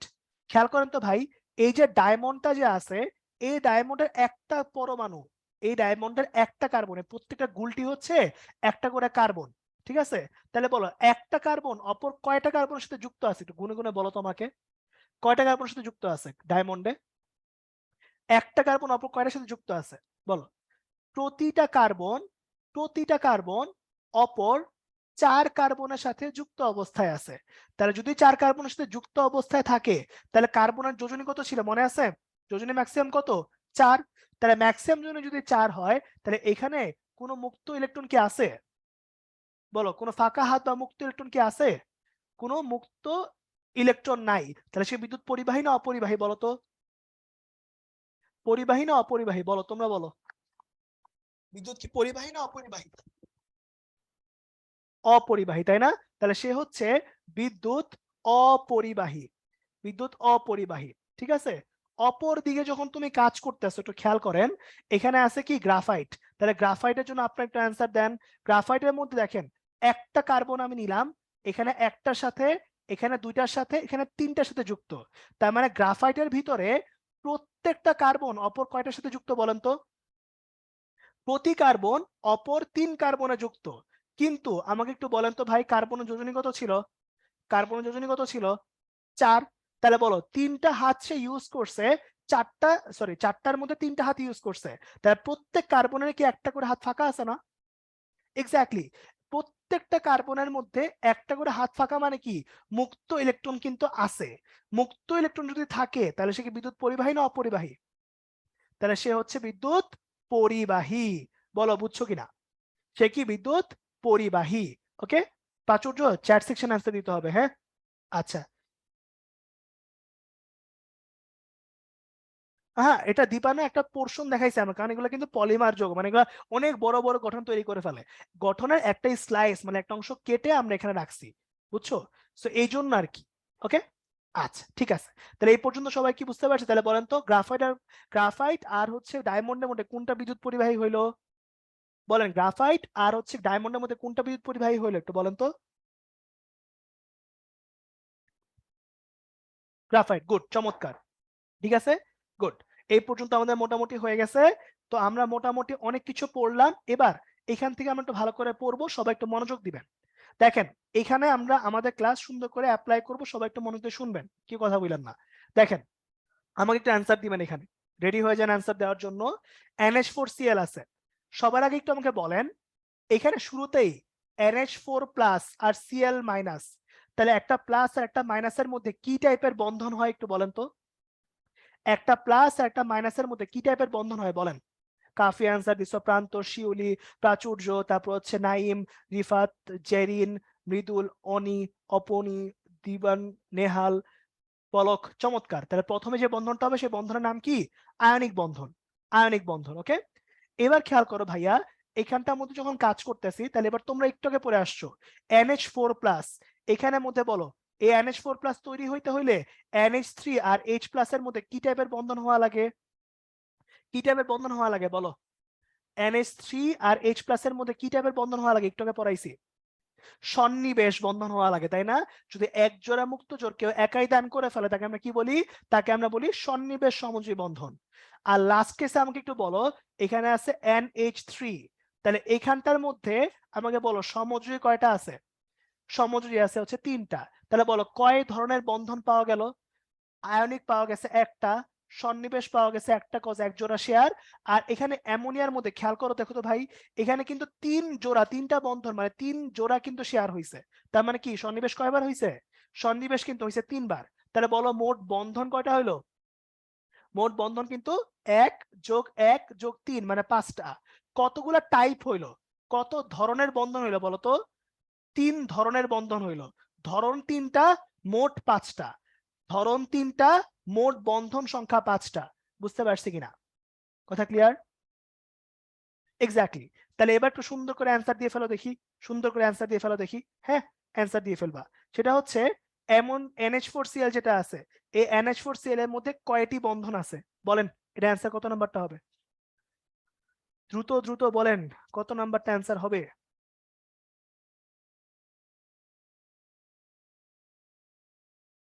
এক্স্যাক্টলি ডি নাম্বারটা হবে, তাই না? আগের পেজে করে আসছি। বলো, হীরক বিদ্যুৎ পরিবাহী, গ্রাফাইট অপরিবাহী কেন? কারণ কি বলেন? কি প্রেজেন্ট আছে এখানে বলেন। এক্স্যাক্টলি, তার মানে কি? তার মানে হচ্ছে আমার গ্রাফাইট যেটা আছে, সে গ্রাফাইটটা বিদ্যুৎ পরিবাহী। কারণ কি ছিল? গ্রাফাইট বিদ্যুৎ পরিবাহী কেন বলেন তো? গ্রাফাইট বিদ্যুৎ পরিবাহী কারণ তার কাছে মুক্ত ইলেকট্রন প্রেজেন্ট ছিল। মুক্ত ইলেকট্রন প্রেজেন্ট ছিল। সবার কাছে ক্লিয়ার? বুঝতে পারছি? ওকে, নাইস, চমৎকার। তো এই আর কি আমাদের অবস্থা। তো সুন্দর করে হচ্ছে আমরা এই পর্যন্ত হচ্ছে আমাদের একটা পোর্শন শেষ করছি। এবার এখানটার মধ্যে আমরা আমাদের নেক্সট পোর্শন শুরু করব, সেটা হচ্ছে আমাদের অধ্যায় 6, যেটা ম্যাথের চ্যাপ্টার। সো এই পোর্শনটা করতে আপনাদের আমি আগেই বলে নিই, এখানে অনেক কোয়েশ্চেন আসে, তার আগে একটু বলে নেই যে অবশ্যই মাথায় রাখতে হবে যে আমাদের কিন্তু হচ্ছে ক্যালকুলেটর ইউজ করা বা না করা। হ্যাঁ, নর্মালি যেটা হয় যে ক্যালকুলেটর ইউজ করতে বেশিরভাগ ক্ষেত্রে দেয়া হয়, কিছু কিছু ক্ষেত্রে দেয়া নাও হইতে পারে, সমস্যা নাই। তো এখন তোমরা করবা কি, ক্যালকুলেটরটা নিয়ে যাবা। নিয়ে যাওয়ার পর ক্লাসে ঢোকার সময় স্যারকে জিজ্ঞেস করে নিবা যে স্যার, আমি তো ক্যালকুলেটর নিয়ে আসছি, এখন কি করা যায়। ঠিক আছে, যদি স্যার বলে ইউজ করো তাহলে ইউজ করবো, যদি ইউজ না করতে বলে তাহলে স্যারের কাছে ক্যালকুলেটর রেখে দিবা যে স্যার আপনি রেখে দেন, আমি যাওয়ার সময় নিয়ে যাবো। সহজ হিসাব। ঠিক আছে, রিস্ক নেওয়া যাবে না। কজ তুমি দেখলা যে হচ্ছে করা যায়, বাট তুমি নাও নাই, তখন কষ্ট লাগবে, তাই না? বা তো তুমি নিয়ে গেছো, ইউজ করা যায় না, তখন একটা প্যানিক করবা। কোনো প্যানিক করার দরকার নাই, তুমি নিয়ে যাবা। ক্লাসের মধ্যে স্যারকে জিজ্ঞেস করে ওই অনুযায়ী অ্যাপ্রোচ করে দিয়ে আসবা। এখন শোনো, যদি ক্যালকুলেটর থাকে তাহলে ম্যাথ এরকমই থাকবে যেগুলো ক্যালকুলেটর দিয়ে করা যায়, আর যদি ক্যালকুলেটর না থাকে তাহলে এরকম ম্যাথই থাকবে যে ম্যাথগুলো কাটাকাটি করা যায়। ঠিক আছে, কারণ তুমি বুঝো এখানে তো যারা আছে ওরা তো তোমাদের চেয়ে একটু বয়সে বড়, বাট তোমাদের তো সিনিয়র, তাই না? সো ওরা তো আর এরকম কিছু দিবে না যে হচ্ছে আহামরি যে তোমরা লাইক একদম ওরা মুখে মুখে পারে না বাট তোমাদের করতে হবে। তো ওরা ইনহিউম্যান কেউ তো আর না, তাই না? মানে একটু চিন্তা করে দেখো ভাই, যে 2.2 10 ইনভার্স 19 কে যদি বলে যে আমি এখন ভাই 5 × 10 ইনভার্স 3 দিয়ে করে দেখো, এই জিনিসটা কিন্তু করতে গেলে অনেক প্যারা হয়ে যাবে। কিন্তু তোমাকে যদি বলে যে 22 কে তুমি 10 দিয়ে ভাগ করো তাহলে 2.2 হয়, এটা কিন্তু করা যায়।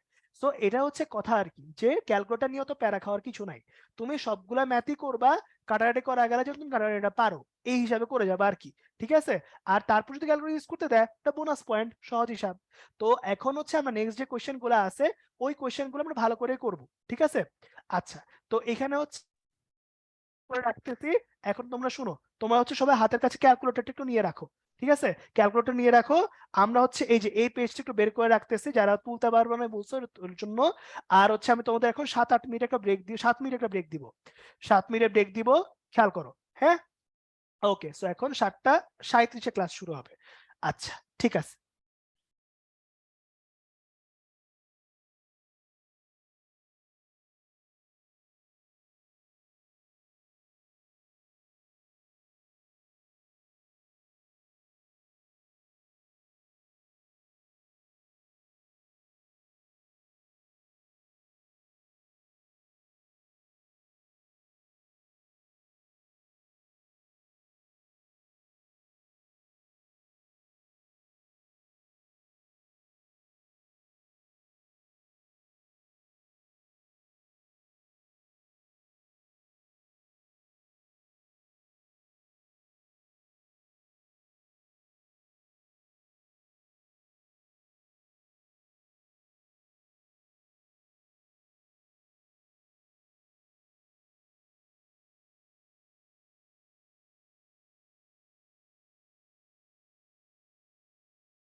ওকে, হ্যালো, আমরা আবার চলে আসছি। তো আমাদের মোটামুটি 1 ঘন্টা মানে বেশ ভালো একটা ব্রেক শেষ হয়ে গেল। তো বলেন কি অবস্থা, দিনকাল কেমন যাচ্ছে আপনাদের? নাইস। তো সবাই হাতে কাছে ক্যালকুলেটর নিয়ে আসছেন? আমি ক্যালকুলেটর নিয়ে বসতে বলছিলাম।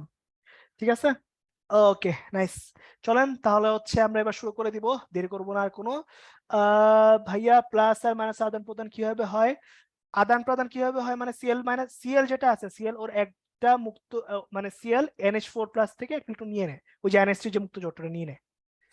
হ্যাঁ, ওকে, নাইস। চলেন আমরা দেরি করব না। তো এখানটার মধ্যে কাজ করতেছি আমরা, এখানে হচ্ছে এবার অধ্যায় 6 নিয়ে পড়াশোনা করব। এই চ্যাপ্টারটা মেলা মেলা সহজ। তো আপনারা খালি একটু শুরু দিয়ে আমার কথা শুনবেন। দেখেন, এক মোল কোন পদার্থের ক্ষেত্রে আমরা এই সংখ্যাটা ইউজ করি। এই সংখ্যাটার নাম জানি কি বলেন তো একটু, চ্যাট সেকশনে বলেন, চ্যাট সেকশনে বলেন এটার নাম কি ছিল? Avogadro number. গুড। সাদমান, পিওলি, তারপর হচ্ছে কাব্য, বাঁধন, বৃষ্টি। ঠিক আছে, বাইরেও বৃষ্টি পড়ে ভিতরে বৃষ্টি রেসপন্স করে, ভালো লাগছে। সাতুর, তারপর মিরাজ, জয়েস, তাহফিম, তারপর হচ্ছে ফাতমা, কাব্য, নাদিয়া। চমৎকার, মোটামুটি সবাই রেসপন্স করতেছেন। এবার মোলের ডেফিনেশন দেওয়া আছে এখানে, যে অ্যাভোগাড্রো নাম্বার যার কাছে থাকবে তাকে আমরা কি বলবো? মোল বলবো। আর এক মোল কোনো গ্যাস প্রমাণ অবস্থায় যখন তুমি কাজ করতেছো, তখন বলো তো ভাই, প্রমাণ অবস্থায় আমার কোন গ্যাসের 1 মোল যদি হয় তাহলে তাকে কি গ্যাস বলা হয়ে থাকে? মোলার আয়তন বলা হয়ে থাকে, তাই না? কোন আয়তন বলা হয়ে থাকে? মোলার আয়তন। বলো তো ভাই, প্রমাণ অবস্থায় 1 মোল গ্যাসের আয়তন 22.4 লিটার। তাহলে এটা বলো, প্রমাণ অবস্থায় যদি হচ্ছে আমরা 4 মোল নিয়ে কাজ করি, হ্যাঁ, 4 মোলই কোন একটা উদ্ভুত কারণে পরীক্ষায় বেশি আসছে, প্রমাণ অবস্থায় 4 মোলের জন্য আয়তনটা কত হবে? গ্যাস যদি হয় কত হবে বলো? 4 × 22.4, তাই না? 4 × 22.4, তাহলে অ্যান্সার কত হবে? 89.6, এত লিটার। ঠিক আছে, এত লিটার হবে।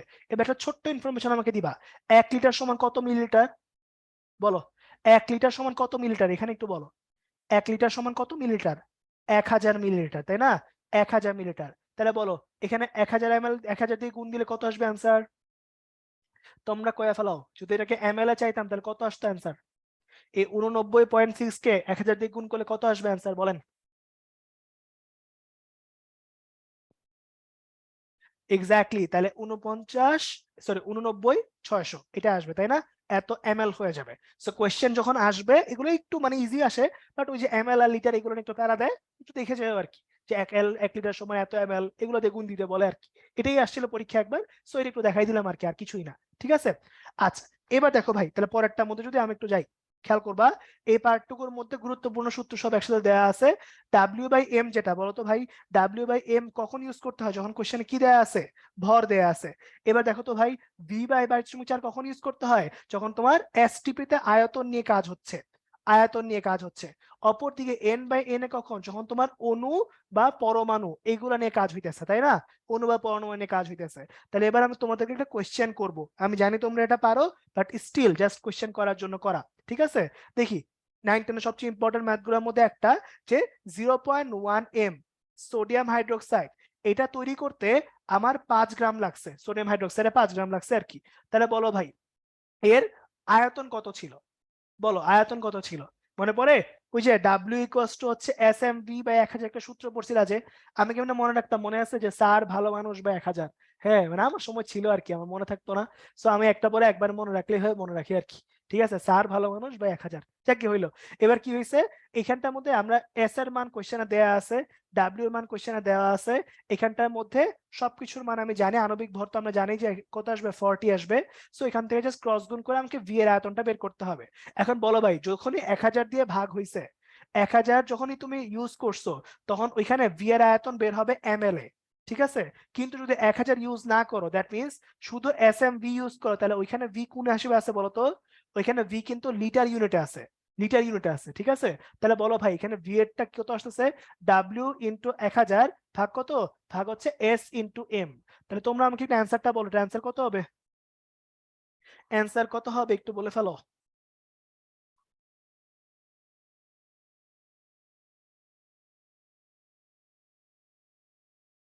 40, আর এখানে m এর ভ্যালু দেওয়া আছে 0.1। ঠিক আছে, বলো কত আসবে? চ্যাট সেকশনে দ্রুত বলে ফেলো।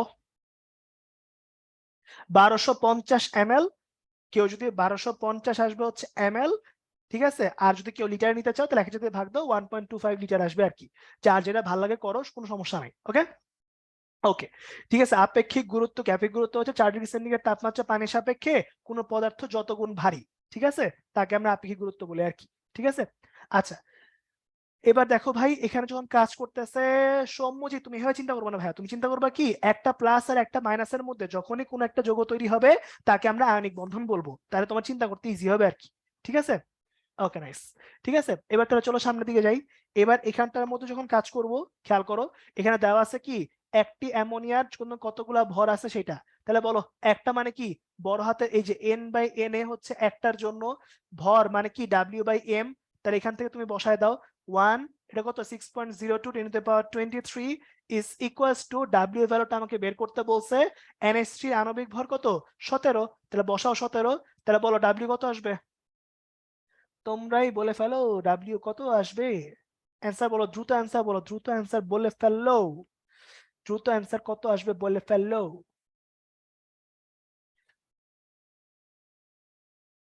ওকে গুড, চমৎকার। 2.82 10⁻23 আসে মোস্ট প্রবাবলি। ঠিক আছে, যদি ভালো করে করে থাকো। ওকে, বাকিরাও করো একটু দেখি। ঠিক আছে, করো, সমস্যা নেই।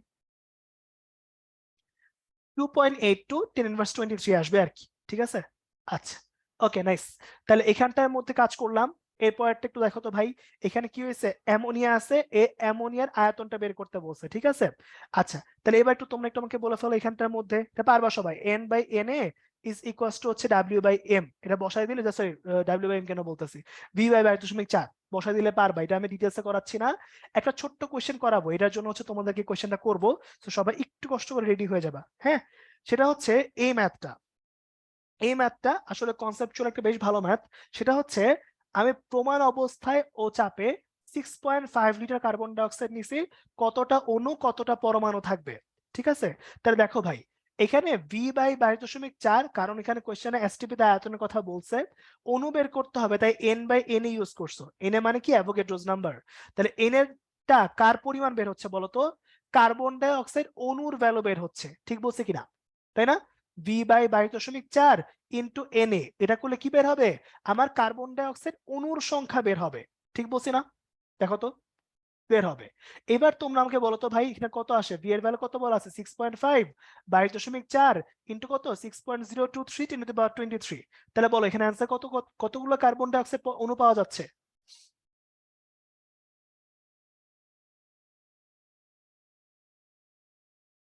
কত আসে একটু বলেন, দ্রুত দ্রুত বলে ফেলেন। 1.74, 1.74 10⁻23 আসে বোধ হয়। ঠিক আছে, এতটুকু আসার কথা। এবার তোমরা একটু আমাকে বলবা যে এক অণু কার্বন ডাই অক্সাইডের ভিতরে, ঠিক আছে, বলো এখানে মোট পরমাণু কয়টা আছে বলো তো, মোট পরমাণু কয়টা আছে, তিনটা না? চিন্তা করে দেখো তো, এর গঠন ছিল এরকম। তাহলে এখানে দেখো, এ অক্সিজেন, এ কার্বন, এ অক্সিজেন, তাহলে মোট পরমাণু কয়টা হইলো, 3 পরমাণু হইলো না? খেয়াল করছো কিনা, তাহলে পরমাণু আছে 3টা। তাহলে বলো ভাই, এই 1.74 10⁻23 এত অণু কার্বন ডাই অক্সাইডের মধ্যে পরমাণু কতগুলো হবে, 3 গুণ। তার মানে কত, 3 ইন্টু 1.74 10⁻23। ঠিক বলছি কিনা, ঠিক বলছি। এবার তাহলে আমাকে একটু বলো ভাই, যদি এখানে কোশ্চেন শুধু আমি এরকম করতাম যে এক অণু কার্বন, সরি, এখানে যদি শুধু এতটুকু কোশ্চেন করতাম, দেখো একটু আমার কথা, হ্যাঁ, যদি আমি কোশ্চেন করতাম এখানে কতটি কতটি অক্সিজেন পরমাণু আছে, তখন কি করতা, তখন কি করতা বলো তো, কতটি অক্সিজেন পরমাণু আছে যদি জিজ্ঞেস করতাম, আমি কিন্তু টোটাল পরমাণু জিজ্ঞেস করি নাই, আমি জিজ্ঞেস করছি শুধু অক্সিজেন পরমাণু কয়টা আছে, কয় দিয়ে গুণ করতাম, 2 দিয়ে, এক্স্যাক্টলি, প্রত্যয়, সিফাত, রয়তি, পিউলি, কাফি, শিতাব, ঠিক আছে, নাইম, হাসিব, সার্থক, দীপেন্দু, দীপেন্দু, ফাতিমা, তারপর হচ্ছে দীপ, চমৎকার, ঠিক আছে, প্রান্ত, গুড, 2 দিয়ে মাল্টিপ্লাই করতে হবে, তথই, তারপর হচ্ছে অন্তর, চমৎকার, ঠিক আছে, তাহলে আমাদেরকে 2 দিয়ে মাল্টিপ্লাই করতে হবে। ওকে ওকে, তাহলে এখানে কি হয়েছে, এখানে তাহলে আমাকে অক্সিজেন পরমাণু কয়টা আছে, দেখো একটা কার্বন ডাই অক্সাইডের মধ্যে অক্সিজেন কয়টা আছে, কার্বন ডাই অক্সাইডের ভিতরে আমার অক্সিজেন আছে হচ্ছে 2টা, তাহলে এখানে অক্সিজেন পাওয়া যাবে কয়টা, 1 কার্বন ডাই অক্সাইড, এই অক্সিজেন আছে 2টা, তাহলে 1.74 10⁻23 টা কার্বন ডাইঅক্সাইডের মধ্যে কি আছে 2 × 1.74 10⁻23 এতগুলো অক্সিজেন আছে, ঠিক আছে, এতটা অক্সিজেন আছে। তো বলো যে টাইপের কোশ্চেন আসুক পারবা না? কোনো সমস্যা হবে কারো? পারবা কিনা বলো, পারবা কিনা বলো। এক্স্যাক্টলি। তাহলে চলো এবার সামনের দিকে যাই। এবার দেখো এই পার্টটুকু তো আমরা কাজ করে ফেলছি এখানটার মধ্যে, তাহলে তোমরা একটু আমাকে অ্যান্সারটা দিয়ে ফেলবা, ঠিক আছে? তাহলে বলো প্রমাণ অবস্থা 22 গ্রামের মধ্যে কতটুকু আছে তোমরা বলো। সবাই পারি যে 44 গ্রাম কার্বন ডাইঅক্সাইডের জন্য আমার এসটিপি তে পাওয়া যায় কত লিটার, 22.4 লিটার। তাহলে অবশ্যই 22 মানে অর্ধেক, অর্ধেকের জন্য কত পাওয়া যাবে 11.2 লিটার। তাহলে অ্যান্সার কত 11.2 লিটার, তাই না? আবার চিন্তা করে দেখো 1.7 আছে, লিটার চাইছে, তার মানে কি এখানে হচ্ছে W/M ইজ ইকুয়ালস টু কত V/22.4। আমাকে খালি অ্যান্সারটা বলো, কত নাম্বারটা অ্যান্সার হবে দ্রুত, কত নাম্বার অ্যান্সার হবে একটু বলে ফেলো। 2.24, দ্যাট মিন্স 1 নাম্বারটা গুড, 1 নাম্বারটা অ্যান্সার হয়ে যাবে, ঠিক আছে? এবার পরের কেসের মধ্যে হচ্ছে কোনো কাহিনী নাই, একটা ছোট্ট জিনিসের অ্যান্সার তোমরা আমাকে দিবা। সেটা হচ্ছে আমাকে একটু বলো যে এখানে এই যে মোল পাল্ট এগুলো দেয়া আছে, আমরা আগের পেজে পড়ে আসছি, খালি এতটুকু বলবা এখানে এসএমভি যদি থাকে আর ডাব্লিউ ইকুয়ালস টু এসএমভি/1000 যদি থাকে, বলো উপরের সূত্রের মধ্যে ভি কোন ইউনিটে, নিচের সূত্রের মধ্যে ভি কোন ইউনিটে, খালি এটুকু বলো কমেন্ট সেকশনে, চ্যাট সেকশনে বলো, কমা কমা দিয়ে বলো। উপরেরটা কোনটা, উপরটা লিটার, পরেরটা এমএল। কারো ভুল হবে, কারো অসুবিধা আছে? নাই। আচ্ছা এবার দেখো ভাই, তাহলে পরের পেজে আমি এখন যাব, একটু খেয়াল করবো আমার কথা, ঠিক আছে? তাহলে এবার একটু আমাকে মনোযোগ দিয়ে শুনো, এখানটা অ্যান্সার দাও। বলো মোলার মানে জানি কত 1m, সেমি মোলার মানে জানি কত বলো তো 0.5m, ডেসিমোলার মানে কত 0.1m, তারপরে কত 0.01m। এগুলো অবশ্যই ভালো করে পড়তে হবে, কজ হয় কি মানে এনডিসি পরীক্ষায় বা হচ্ছে হলিক্রসের পরীক্ষায় সবচেয়ে বেশি আসা জিনিসগুলোর মধ্যে এটা একটা, সবচেয়ে বেশি আসে সেমিমোলার আর ডেসিমোলার, মানে এই দুটো অহরহ আসে, ঠিক আছে? সো এই দুটোকে ভালো করে মনে রাখতে হবে, কজ ঘনমাত্রা এগুলো মিনিং যদি না জানো তাহলে ম্যাথ কিন্তু উল্টাপাল্টা হয়ে যাবে আর কি, ঠিক আছে? এখন এখানে একটা কোয়েশ্চেন আসে, কি কোয়েশ্চেন আসে আমি একটু তোমাদের বলি।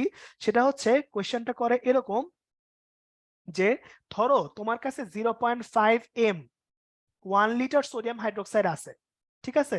এইটাকে তুমি যদি 0.1m এ কনভার্ট করতে চাও ঘনমাত্রাকে, তাহলে তোমার কত লিটার আয়তন হতে হবে, কত লিটার আয়তন দ্রবণের হতে হবে?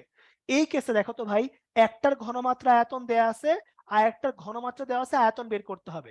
এরকম টাইপের ম্যাথের সূত্র কি ছিল বলতো দ্রবণ লঘুকরণের ক্ষেত্রে? সূত্র কি ছিল বলো? S1V1 equals to S2V2, good, চমৎকার। S1V1 is equals to কি S2V2, গুড, খুব ভালো লাগছে। S1V1 is equals to S2V2। প্রথম কেসের ঘনমাত্রা আর আয়তন দেয়া আছে, বসায় দাও 0.5 into 1। সেকেন্ড ক্ষেত্রে ঘনমাত্রা দেওয়া আছে, আয়তনটা বের করতে হবে, তাহলে বলো অ্যান্সার কত আসবে? সেকেন্ড ক্ষেত্রে আয়তন কত হইতে হবে বলো, তোমরা বলো আয়তন কত হইতে হবে? 5 লিটার হইতে হবে, গুড। তাহলে ভি এর আয়তন হইতে হবে 5 লিটার। সবাই বুঝতে পারছি? Exactly, good. তাহলে এবার আমরা পরেরগুলো ম্যাথ করব, কজ এখানে ম্যাথ করা কিছু নাই, দ্রুত অ্যান্সার দিয়ে ফেলবেন, খালি খালি আমাকে অ্যান্সার গুলা বলবেন, কজ এগুলো সবাই পারে। দেখেন ডেসিমোলার দেয়া আছে, আয়তন ডেসিমোলার মানে কত বলছি, ডেসিমোলার মানে হচ্ছে 0.5, এখানে কত 98, কি পরিমাণে H2SO4 ডাব্লিউ বের করতে বলছে, সূত্র কি ছিল এসএমভি স্যার ভালো মানুষ ভাই 1000। তাহলে বসায় দাও, এখানে কত ছিল 0.1, ভি এর আয়তন ছিল 400, এম এর 98 ভাই 1000। দ্রুত অ্যান্সার বলে ফেলো চ্যাট সেকশনে, কত হবে? 3.92, তাই না? এটা কত আসবে 3.92 ml হবে। আশা বের তো আমি একটা আলাদা একটা পেজে নিয়ে বুঝালাম না, 1000 ইউজ করা মানে হচ্ছে ভি এর আয়তন ml এ হবে, ঠিক আছে? আচ্ছা যাকে এখানে কি হয়েছে, এখানে অবশ্যই হচ্ছে কি করতে হবে, এখানে অবশ্যই অ্যান্সারটা আসবে 3.92, এত গ্রাম আসে বোধহয়, ঠিক আছে? যাকে সবাইকে থ্যাংক ইউ। এবার আমরা সামনের দিকে যাব, ওকে, সামনের দিকে যাব। এবার খেয়াল করেন এই পার্টটুকুর পরে, তাহলে পরের ম্যাচের মাত্রা আমাকে বলে ফেলেন দ্রুত, অ্যান্সার বলেন কত নম্বর হবে, এ বি সি নাকি ডি? আচ্ছা পোল কোশ্চেন লঞ্চ করে দেই, আপনারা পোল কোশ্চেনে অ্যান্সার দেন, সমস্যা নাই।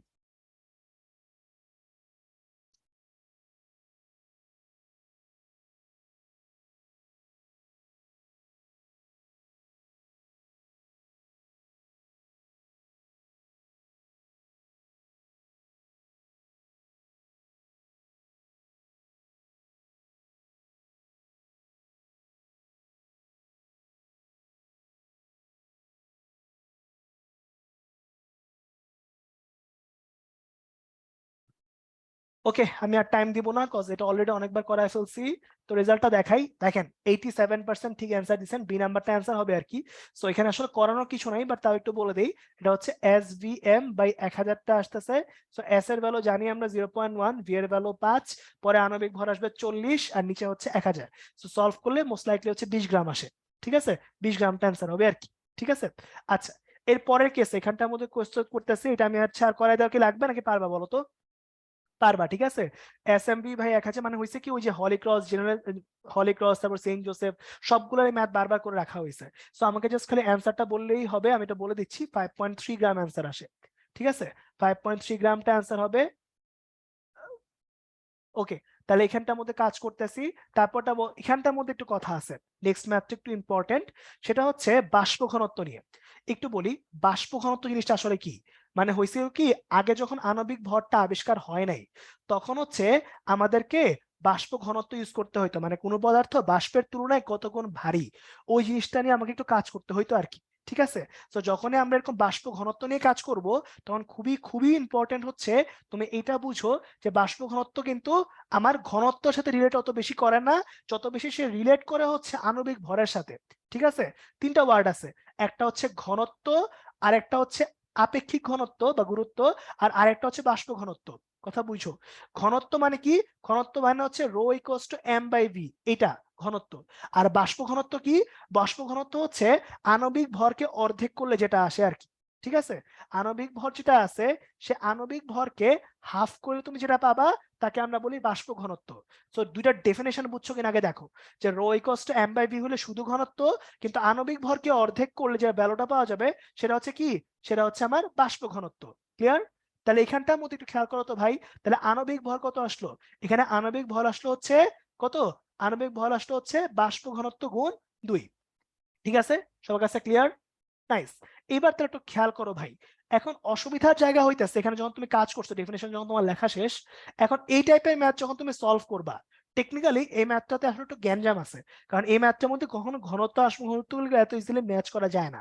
তো বলি তোমাদেরকে, এখানে ধরে নেওয়া হয়েছে এই ম্যাথটা করার সময় তোমাকে ধরে নিতে হবে যে ঘনত্ব আর বাষ্প ঘনত্বটা সেম।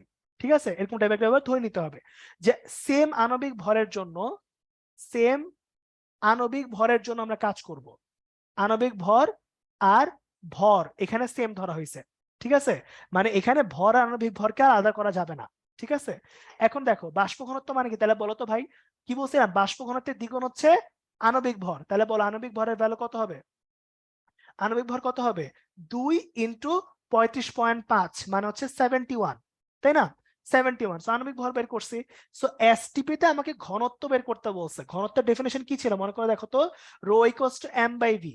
এখন এই যে এমটা আছে, এটা কিন্তু শুধু ভর, কিন্তু এসব টাইপের ম্যাথের সময় যেটা আণবিক ভর, সর্বদা মনে রাখবে এসব টাইপের ম্যাথ করার সময় সর্বদা তুমি যদি বাষ্প ঘনত্ব থেকে ঘনত্ব বের করতে চাও, তাহলে আণবিক ভরের সমান ভর নিয়ে কাজ করতে হয়।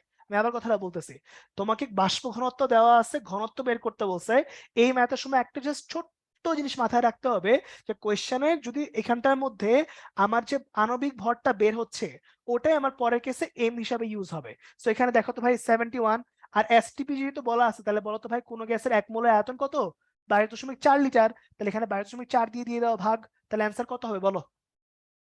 এসটিপি কি, এসটিপি হচ্ছে প্রমাণ অবস্থার কি সমূহ, হ্যাঁ, এসটিপি মানে হচ্ছে প্রমাণ অবস্থা, প্রমাণ অবস্থা। ওই যে তোমরা পড়ছো না, 25 ডিগ্রি সেন্টিগ্রেড তাপমাত্রা প্লাস 1 অ্যাটমসফিয়ার, 0 ডিগ্রি সেন্টিগ্রেড তাপমাত্রা 1 অ্যাটমসফিয়ার চাপ, ওটাকে আমরা বলি আর কি। ঠিক আছে, বুঝছো, ওটা, ওটা আর কি। ঠিক আছে, তাহলে এবার আমাকে বলো দেখি তোমরা, যেখানে অ্যান্সার কত আসবে, তোমরা বলো কত আসবে, অ্যান্সার হচ্ছে 3.169। বলো, উপরেরটা ছিল গ্রামে, নিচেরটা হচ্ছে লিটার, তাহলে অ্যান্সার হবে গ্রাম পার লিটার। বুঝছি কিনা, ক্লিয়ার, গ্রাম পার লিটার। না হাসিব, এটা ঐকিক নিয়ম করা যাবে না, cause rho equals to M by V, একদম ইজিলি হয়ে যায়। ঠিক আছে, ওকে নাইস। তাহলে এখানে টাইম ওয়েস্ট করবো না, পরের পেজে সুন্দর করে অ্যান্সারটা আমাকে বলবা। ঠিক আছে, বলো ভাই, ক্যালসিয়াম কার্বনেটের মধ্যে আমরা সবাই জানি যে ক্যালসিয়াম কার্বনেটের মধ্যে ধরো তোমাকে পার্সেন্ট অফ কার্বন বের করতে বলছে, কি করবা তখন বলো তো, কার্বনের পারমাণবিক ভর ইনটু কার্বনের কি, কার্বনের পারমাণবিক ভর ইনটু কি কার্বনের সংখ্যা ডিভাইড বাই মোট আণবিক ভর ইনটু হচ্ছে 100, কয় পার্সেন্ট আসবে, 12%। তাহলে এখানে অক্সিজেনের পার্সেন্টেজটা বলে ফেলো, বলতো কত হয়? 16 গুণ 3 গুণ 1 গুণ 100 ডিভাইড বাই কত? 100 কাটাকাটি করলে কত আসবে? 48। বলো সবার কি পার্সেন্টেজ মনে আছে? মনে আছে কিনা? দ্রুত বলে ফেলো, দ্রুত দ্রুত দ্রুত বলো। ঠিক আছে, মনে আছে, গুড, চমৎকার। তাহলে এবার পরের কোশ্চেনের দিকে যাব, সবাই একটু অ্যান্সার দেওয়ার জন্য রেডি হয়ে যাও, ঠিক আছে? অ্যান্সার দেওয়ার জন্য একটু রেডি হয়ে যাও, ঠিক আছে? এখন এখানে এত বড় একটা জিনিস দিছে, এটা মনে হয় আমার কাছে মনে হয় সেন্ট জোসেফে আসা এই পর্যন্ত সবচেয়ে মানে ভালো ম্যাথ গুলার একটা, কজ পিবি যেটা আছে, পিবির একটু বলে নি, এখানে একটা কথা বলার জন্য আছে। 1 থেকে 36 পর্যন্ত তুমি তো পারমাণবিক ভর যাদের আছে, তুমি ওদের গুলা কিন্তু অবশ্যই পারমাণবিক ভর মুখস্থ করবাই। এছাড়াও যেগুলা পরিচিত মৌল আছে, পরিচিত মৌল যেগুলো, পরিচিত মৌল বলতে আমি কি কি বুঝাইতেছি? আমি বুঝাইতেছি ধরো মার্কারি, আমি বুঝাইতেছি হচ্ছে কি পিবি মানে সীসা, ঠিক আছে, প্লাম্বাম, তারপর এখানে কি আছে? সিলভার, গোল্ড, তারপর হচ্ছে কি আছে? এসএন আছে, তারপর কি স্টেনাম, তারপর ক্রোমিয়াম আছে, জেনন আছে। যেগুলোর নাম পরিচিত ওইগুলোর আণবিক ভরও কিন্তু এখন থেকে তোমার একটু অ্যাডমিশন পর্যন্ত মুখস্থ করা লাগবে। কথা কি বুঝতে পারছি কিনা? ক্লিয়ার সবার কাছে? সবাই কি বুঝতে পারছি? না, অর্গানাইজেশন অত পরিচিত না রে ভাই, এত কিছু না। তো চলো পিবি নিয়ে যখন কাজ করবো আমি বলে দিই, পিবির পার্সেন্টেজটা হচ্ছে 207, ঠিক আছে? তো এখানে খেয়াল করো, এখানে কত আসবে? উপরে আসবে 207, আর নিচে আসবে পিবি কয়টা আছে? একটা আছে। এখানে হাইড্রোজেন কয়টা আছে? হাইড্রোজেন আছে 2টা, তার মানে 1 গুণ 2। তারপর দেখো ভাই ক্লোরিন কয়টা আছে? ক্লোরিন আছে হচ্ছে 4টা, তাহলে 35.5 গুণ 4 গুণ হচ্ছে 100। তো এটা সলভ করলে আমার অ্যান্সার মোস্ট প্রবাবলি গ নাম্বারটা আসবে 9-7%, ঠিক আছে? এটা আমাদের অ্যান্সার হবে আর কি, ঠিক আছে? গ আসবে, ঠিক আছে? না না, একটা লিখছি এইচ জি আর একটা লিখছি এ জি, দুইটা এক না, হ্যাঁ? এইচ জি মানে হচ্ছে মার্কারি, এ জি মানে হচ্ছে সিলভার, ঠিক আছে? ওকে, নাইস। তাহলে চলো এই পর্যন্ত ইউজ করে ফেলছি, সি নাম্বারটা অ্যান্সার হয়ে গেছে। পরেরটা আমরা সবাই পারি, H2CO3, এটা একটু অ্যান্সার বলে ফেলো, এটা করতে ইচ্ছা করতেছে না, ঠিক আছে? তোমরা একটু বলো। 32 গুণ 100 ডিভাইড বাই কত?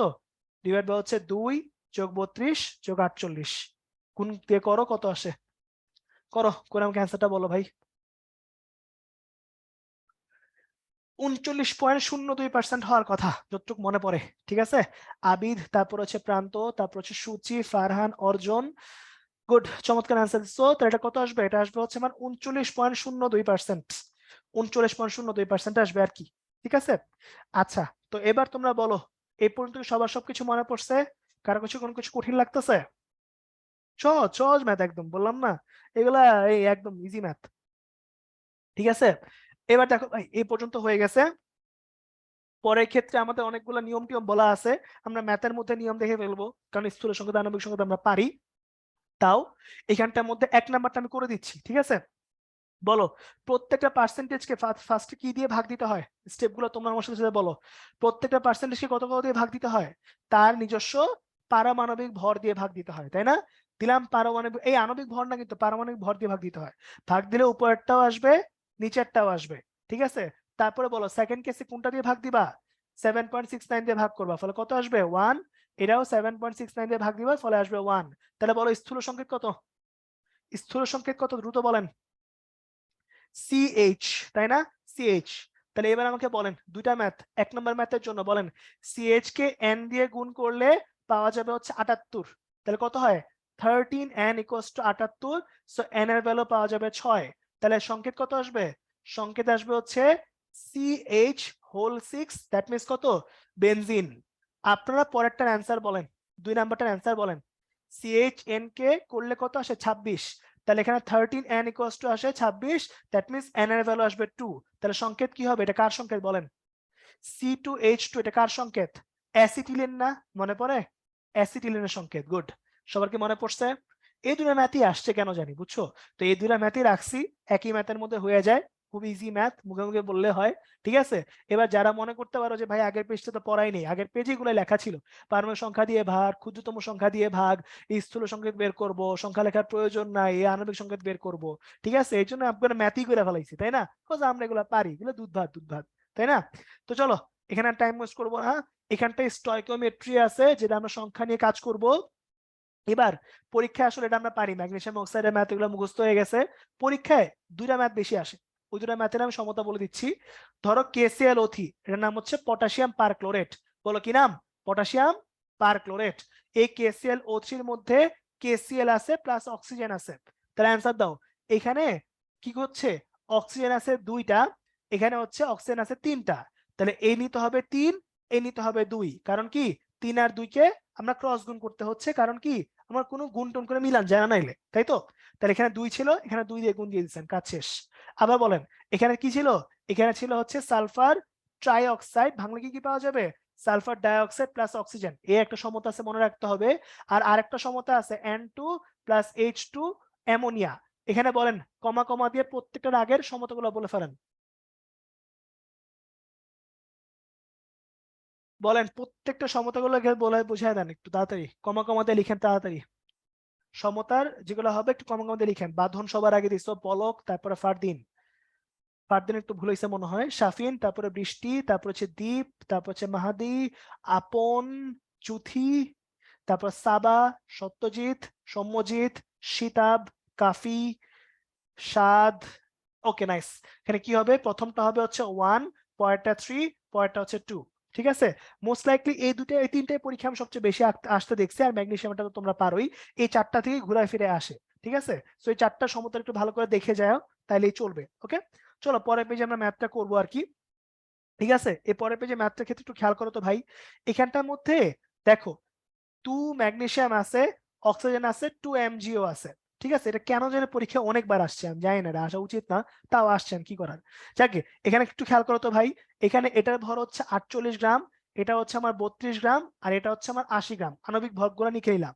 তাহলে তোমরা আমাকে বলো, কোশ্চেনে ম্যাগনেসিয়াম অক্সাইড দেওয়া ছিল, এখান থেকে ম্যাগনেসিয়াম বের করতে বলছে, তাহলে তোমরা বলো তো ভাই 80 গ্রাম ম্যাগনেসিয়াম অক্সাইড থেকে কতটুকু ম্যাগনেসিয়াম পাওয়া গেছে, 48 গ্রাম ম্যাগনেসিয়াম। তাহলে বলো 20 গ্রামের জন্য কতটুকু পাওয়া যাবে, কতটুকু পাওয়া যাবে বলতো, 48 গুণ 20 ভাগ কত, 80। কাটাকাটি করো, 6 8 48, আচ্ছা তো 16 দিয়ে ভাগ যায় তাই না, 16 দিয়ে করবো, তাহলে দাঁড়াও 16 নামতা বলো, 16, 16 দোকানে কত, 32, 3 16 48, আর 5 16 কত, 5 16 হচ্ছে 80, এবার 5 এটা হয়ে গেছে 4, তাহলে কত 3 4 12 গ্রাম আসবে অ্যান্সার আর কি। তারপরটা বলো ভাই, এখানে 80 গ্রাম ম্যাগনেসিয়াম অক্সাইড থেকে আমি কতটুকু অক্সিজেন পাচ্ছি, 32 গ্রাম অক্সিজেন পাচ্ছি। তাহলে এবার তোমরা মুখে মুখে করবা, কাটাকাটি করবা, হ্যাঁ কাটাকাটি করে আমাকে মুখে মুখে বলবা, ঠিক আছে, যে এটা করে কত আসবে, এটা কিন্তু মুখে মুখে করবা, ক্যালকুলেটর ইউজ করবা না, ঠিক আছে, প্র্যাকটিস করো একটু, মুখে মুখে করে আমাকে অ্যান্সারটা বলো। এক্স্যাক্টলি, কাব্য, তারপরে শিহাব, নিসার, চয়ন, অয়ন, অপম, ঠিক আছে, নিজাম, নাবিব, এগুলো লাগছে দেখছো। তো তোমরা কিন্তু ভয় পাও না, তোমরা কিন্তু ক্যালকুলেটর ছাড়াও এগুলো আসলে মুখে মুখে পারবা, যেমন 20 20 কত, 4 4 কত, 8 8 গ্রাম আসবে অ্যান্সার, তাই না? সো এরকম টাইপের ম্যাথ তখন আসবে যদি ক্যালকুলেটর ইউজ করতে না দেয়। ঠিক আছে, তো ভয় পাওয়ার কিছু নাই, তুই ইউজ করো তাইলেই চলবে। ওকে, ওকে নাইস। চলেন তাহলে পরের পেজ আছে। এবার বলি, আমরা কিন্তু যখন ক্যালকুলেশন গুলা করছি, ধরে নিছি যে আমাদের 100% বিশুদ্ধ আছে, কিন্তু বাস্তবে কি 100% বিশুদ্ধ থাকে, বলতো আমার একটু, বাস্তবে কি 100% বিশুদ্ধ থাকে, থাকে না কিন্তু। তাহলে বলো 100% বিশুদ্ধ যদি না থাকে, তাহলে ওই কেসে কি করতে হবে, তোমরা একটু বলো। এক্স্যাক্টলি, তখন তোমাকে একটু পার্সেন্টেজ গুলোকে বের করে নিয়ে আসতে হয়, তাই না? তাহলে এবার তোমরা আমাকে বলো ভাই, 2 mg প্লাস অক্সিজেন 2 mg ও নিয়ে কাজ করতেছি। ঠিক আছে, এই ম্যাগনেসিয়াম ছিল 48, এটা ছিল কত, 80, তাই না? যে 4 গ্রাম ম্যাগনেসিয়াম থেকে আমি ল্যাবে পাইছি 5.25। ঠিক আছে, এখন 4 গ্রাম ম্যাগনেসিয়াম যেটা আছে আমি পাইছি এত, তাহলে বলো ভাই এখানে আমি কি পাইতেছি, ঠান্ডা মাথায় অ্যান্সার দিবা। ঠিক আছে, দেখো 48 গ্রাম ম্যাগনেসিয়াম থেকে আমার পাওয়া উচিত 80 গ্রাম ম্যাগনেসিয়াম অক্সাইড। তাহলে বলো 4 গ্রামের জন্য কত পাবো, তাহলে 80 গুণ 4 ভাগ 48, তাই না? এরকম একটা কিছু পাচ্ছি। তাহলে খেয়াল করো, 4 আছে, 4 বারং হচ্ছে 48, তাই না? 4 বারং হচ্ছে 48, আবার 4 দিয়ে আবার ভাগ করো, কত হয়, 3 4 12, 4 20, তাহলে এ হলো 20/3। ঠিক আছে, 20/3, চিন্তা করো তো, 3 6 18 আসতেছে না, 20/3 মানে কি 3 6 18, তার মানে 6 পয়েন্ট সামথিং আসবে, 6.66 আসবে এখানে। ঠিক আছে, ওকে, 6.66 আসবে আর কি। ঠিক আছে, আচ্ছা মনে রাখবা 1.3 মানে হচ্ছে 0.33 গ্রাম, আর 2/3 মানে হচ্ছে কি, 2/3 মানে হচ্ছে 0.66 গ্রাম, এটা একটু মাথায় রাখো আর কি। ঠিক আছে, মুখোমুখি ক্যালকুলেশনের ক্ষেত্রে এটা একটা ইম্পর্টেন্ট ইস্যু আর কি। আর 1.4 মানে হচ্ছে 0.25 গ্রাম। ওকে, ওকে, তাহলে বলো তো ভাই, যদি তোমাকে ইনকেস আমাকে একটু বলো, এখানে অ্যান্সার দিই একটু, ধরো ক্যালকুলেটর ছাড়া যখন কথা আসছে, 1.4 গ্রাম মানে যদি 0.25 গ্রাম হয়, তাহলে 3/4 গ্রাম মানে কতটুকু, বলো তো একটু, 3.4 গ্রাম মানে কতটুকু, 0.75 গ্রাম, তাই না? 0.75 গ্রাম। তাহলে একটু এভাবে চিন্তা করে করবা যে 0.25 এর 3 গুণ, 3/4 মানে কি আমার 4 ভাগের 3 ভাগ, মানে কি যে 0.25 এর 3 গুণ আছে, সহজ হিসাব, তাই না? ওকে, যাকে এখানে কাজ করব। তাহলে বলো পার্সেন্টেজের কাজগুলো আসবে কি বলছিলাম, তুমি যে ভ্যালুটা ল্যাবে পাইছো সে ল্যাবের ভ্যালুটা হবে উপরে, তুমি হচ্ছে যেটা ক্যালকুলেশন করে পাইছো ক্যালকুলেশনের ভ্যালুটা হবে নিচে, ঠিক আছে? তাহলে ইনটু কত, ইনটু হচ্ছে 100। সো এটা করলে অ্যান্সার কত হবে একটু বলো তো আমাকে দেখি, কত হবে বলো, দ্রুত বলো, দ্রুত বলো, দ্রুত বলো, কত হবে তাতে বলো। 78.8 আসবে, ঠিক আছে? এটা মোস্ট লাইকলি 78.8 আসবে, ঠিক আছে? 78.8% আসবে আর কি, ঠিক আছে? ওকে, নাইস। এবার চলো পরের পেজে যাই। এবার এখানটার মধ্যে আমরা লিমিটিং বিক্রিয়ক নিয়ে কাজ করব, ঠিক আছে? হ্যাঁ হ্যাঁ, শাহ আলম ওইদিকে আসতেছে, কোনো প্যারা নিও না, হ্যাঁ আসতেছি। এবার বলো ভাই, এখানটায় যখন কাজ করব, বলো লিমিটিং বিক্রিয়কের যে আগে শেষ হয়ে যায় তার নাম লিমিটিং বিক্রিয়ক। সেকেন্ড কথা হচ্ছে সবসময় মনে রাখতে হবে উভয় বিক্রিয়কে সব তথ্য যখন দেওয়া থাকবে তখন লিমিটিং বিক্রিয়ক ইউজ করতে হয়, ঠিক আছে? আর আরেকটা কথা মনে রাখবা, সবসময় উৎপাদ বের করতে হবে, উৎপাদ বের হবে লিমিটিং বিক্রিয়কের সাপেক্ষে, ঠিক আছে? কজ একটা বেশি একটা কম আছে, সো যেটা লিমিটিং বিক্রিয়ক হবে তার সাপেক্ষে কাজ করব, ঠিক আছে? যেটা লিমিটিং বিক্রিয়ক তার সাপেক্ষে কাজ করব, ঠিক আছে? সবাইকে এই বন্ধু বুঝতে পারছি নাকি দেখেন তো। আচ্ছা, এবার চলেন, এবার না আমাদের অনেক সময় অনেক গ্যাঞ্জাম লাগে যে ভাই কোনটা লিমিটিং বুঝবো কেমনে, ঠিক আছে? এখন যেহেতু হচ্ছে আমাদের এখন তো এসসি পরীক্ষা নাই, এখন আমাদের এমসিকিউর ব্যাপার সেবার, আমি কোয়েশ্চেন দেখেই বুঝতে হবে কোনটা লিমিটিং। তোমাদের কথা শুনো আগে, 2 mg প্লাস অক্সিজেন 2 mgO, ঠিক আছে? এবার এখানে কি করবো আমি তোমাদের একটু বুঝাই বলি। প্রত্যেকটা মোলকে, প্রত্যেকটা মোল মানে হচ্ছে প্রত্যেকটা পদার্থের যে মোল আছে, প্রত্যেকটা পদার্থের মোলকে তাদের সহগ দিয়ে ভাগ করবা, পারবা না? কি করবো বলতো, ফার্স্ট কাজ কি, প্রত্যেকটা পদার্থের মোলকে সহগ দিয়ে ভাগ করে অনুপাত বের করবা, রেশিওটা বের করবা। মনে রাখবা যে অনুপাতটা ছোট আসবে ওটাই কি হবে, ওটাই হয়ে যাবে আমার লিমিটিং, ঠিক আছে কথা? আবার বুঝো, ধর এখানে এন অফ ম্যাগনেসিয়াম নিছি, বলো ওর সহগ কত, দেখে দেখে বলো, সহগ কত, এন অফ ম্যাগনেসিয়ামের সহগ কত? 2, তাহলে সহগ দিয়ে ভাগ দাও, দিলাম সহগ দিয়ে ভাগ। আবার এন অফ অক্সিজেন কি দিয়ে ভাগ দিলাম, সহগ 1। তাহলে এবার তোমরা আমাকে একটু বলো, কমন সেন্স থেকে বলবা, এখানে কোশ্চেনে ভর দেয়া আছে তাহলে কি ডাব্লিউ বাই এম বসাইতে হবে না? তাহলে কি হাফ ডাব্লিউ বাই এম বসাই দাও, কত আসবে হাফ, এখানে কত ডাব্লিউ ভ্যালু হচ্ছে 8, নিচে কত 24, তাহলে এখানে কত আসছে 8/48 এটা আসছে, ঠিক না? আবার চিন্তা করো তো, এখানে কত 1/1 ডাব্লিউ বাই এম, তার মানে কত এখানে আসবে 8/32, ঠিক বলছি? তাহলে এবার চিন্তা করো তো ভাই, দুইটারই উপরে 8 আছে, দুইটারই উপরে 8 আছে, তাহলে বলো কোনটা ছোট, নিচেরটা চেঞ্জ হলে কোনটা ছোট বলো? বড় সংখ্যা দিয়ে ভাগ করলে ছোট অ্যান্সার আসে নাকি নিচেরটা? এক্স্যাক্টলি, তাহলে অবশ্যই নিচেরটা নিয়ে কাজ করতে হবে, তাই না? নিচেরটা নিয়ে কাজ করতে হবে, ঠিক আছে?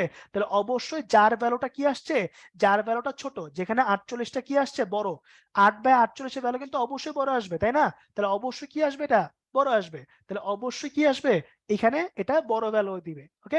সো এটা হচ্ছে আমার কি লিমিটিং বিক্রিয়ক হয়ে যাবে, ঠিক আছে? ওকে, সবাই বুঝতে পারছি? আবার খেয়াল করো, আবার বলি, ধরো এখানে N2 আছে, 3H2 আছে, 2 অ্যামোনিয়া আছে, কয়েকজন বুঝানো বানা, এটাই নরমাল, কোনো কঠিন কিছু না।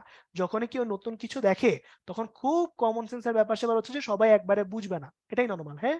তো ভয় পাওয়ার কিছু নেই, আবার বলবো ভাইয়া, দেখো দুইটারে ধরো হচ্ছে 5 গ্রাম 5 গ্রাম আমি বলে দিছি, 5 গ্রাম 5 গ্রাম বলে দিছি, তাহলে লিমিটিং বের করতে হবে। তাহলে স্টেপ 1 কি বলছি বলো তো, কি করবা, এন অফ নাইট্রোজেনকে তার সহগ মানে 1 দিয়ে ভাগ দিবা, আর এন অফ হাইড্রোজেনকে কত দিয়ে ভাগ দিবা বলতো? এন অফ হাইড্রোজেনকে, হ্যাঁ দীপ বুঝাচ্ছি তো ভাইয়া, একটু শুনো বুঝাচ্ছি, হ্যাঁ? আচ্ছা বলো এন অফ হাইড্রোজেন কত দিয়ে ভাগ করবা? 3 দিয়ে ভাগ করবা, ঠিক আছে? তাহলে অবশ্যই কি এন অফ হাইড্রোজেনকে 3 দিয়ে ভাগ করলাম। তাহলে এবার বলো ভাই, এখানে কত আছে 5, যেহেতু আণবিক ভর দিয়ে কাজ করতে হবে তাই না, তাহলে কত 5/17, এখানে কত আসবে 1/3 ইন্টু কত 5/2, কারণ আণবিক ভর 2, তাহলে কত আসলো 5/17, আর হচ্ছে কত 5/6। তোমরা বলো কোনটা অ্যান্সার হবে? যেখানে নিচের সংখ্যাটা বড়, মনে রাখতে হবে যেখানে নিচের সংখ্যাটা বড় এখানে ভাগফল কিন্তু ছোট আসবে, তাহলে অবশ্যই ছোট কোনটা হবে, 5/17 ছোট আসবে, তাহলে লিমিটিং কোনটা হবে, লিমিটিং হবে হচ্ছে নাইট্রোজেন। বুঝছো কিনা, ক্লিয়ার এবার? এই 17 আণবিক ভর বললাম, ডাব্লিউ বাই এম, ঠিক আছে? অ্যাডমিশন ইউজ করা যাবে, হ্যাঁ করা যাবে, কোনো সমস্যা নেই, প্রান্ত পারা যাবে। হ্যাঁ 17 আণবিক ভর, আল্লাহ ছেলেরা কি বলতেছে। আচ্ছা 17 কেন লিখলাম, এটা 28 হবে না? 17 কেন লিখছি, আরে আমার মাই মিস্টেক, মাই মিস্টেক। 28 হবে, সরি 28 হবে, 28 হবে, মাই মিস্টেক, মাই মিস্টেক। এমজিটা আর এটার মধ্যে ডিফারেন্স কি মাশাআল্লাহ, একটু বলবো আমাকে? ম্যাগনেসিয়ামেরটা আর এটার মধ্যে ডিফারেন্স কি ছিল? হুবহু সেম ম্যাথ না? কোনো প্রবলেম নাই নামিম, কোনো প্রবলেম নাই, টাইম বেশি লাগবে এটুকুই। মানে ডিফারেন্স কোথায়? ম্যাগনেসিয়াম ম্যাথটা নাইট্রোজেনের ম্যাথটার মধ্যে ডিফারেন্স নাই তো কোনো। হ্যাঁ সৌম্য বিশ্বাস, বললাম তোর ইউজ করা যাবে রে বাবা, যাবে যাবে, কোনো সমস্যা নেই। আহ গুড, চমৎকার, চলো সামনের দিকে যাবো এবার। ঠিক আছে, দুইবার বুঝালে না বুঝলে কিচ্ছু করার নাই, কিচ্ছু করার নাই। ঠিক আছে, এবার দেখেন না না একবার করবো, করাবো, এমনি বলছি। পরে ম্যাথটার মধ্যে একবার আছে, এই জন্য করাবো। ঠিক আছে, এখানে দেখো দুইটা কোয়েশ্চেনে ভর দেয়া আছে, এটা উৎপন্ন করতে হবে। একটু আগে কথা বলছিলাম একটা, যে লিমিটিং থেকে আমাকে কি বের করতে হবে?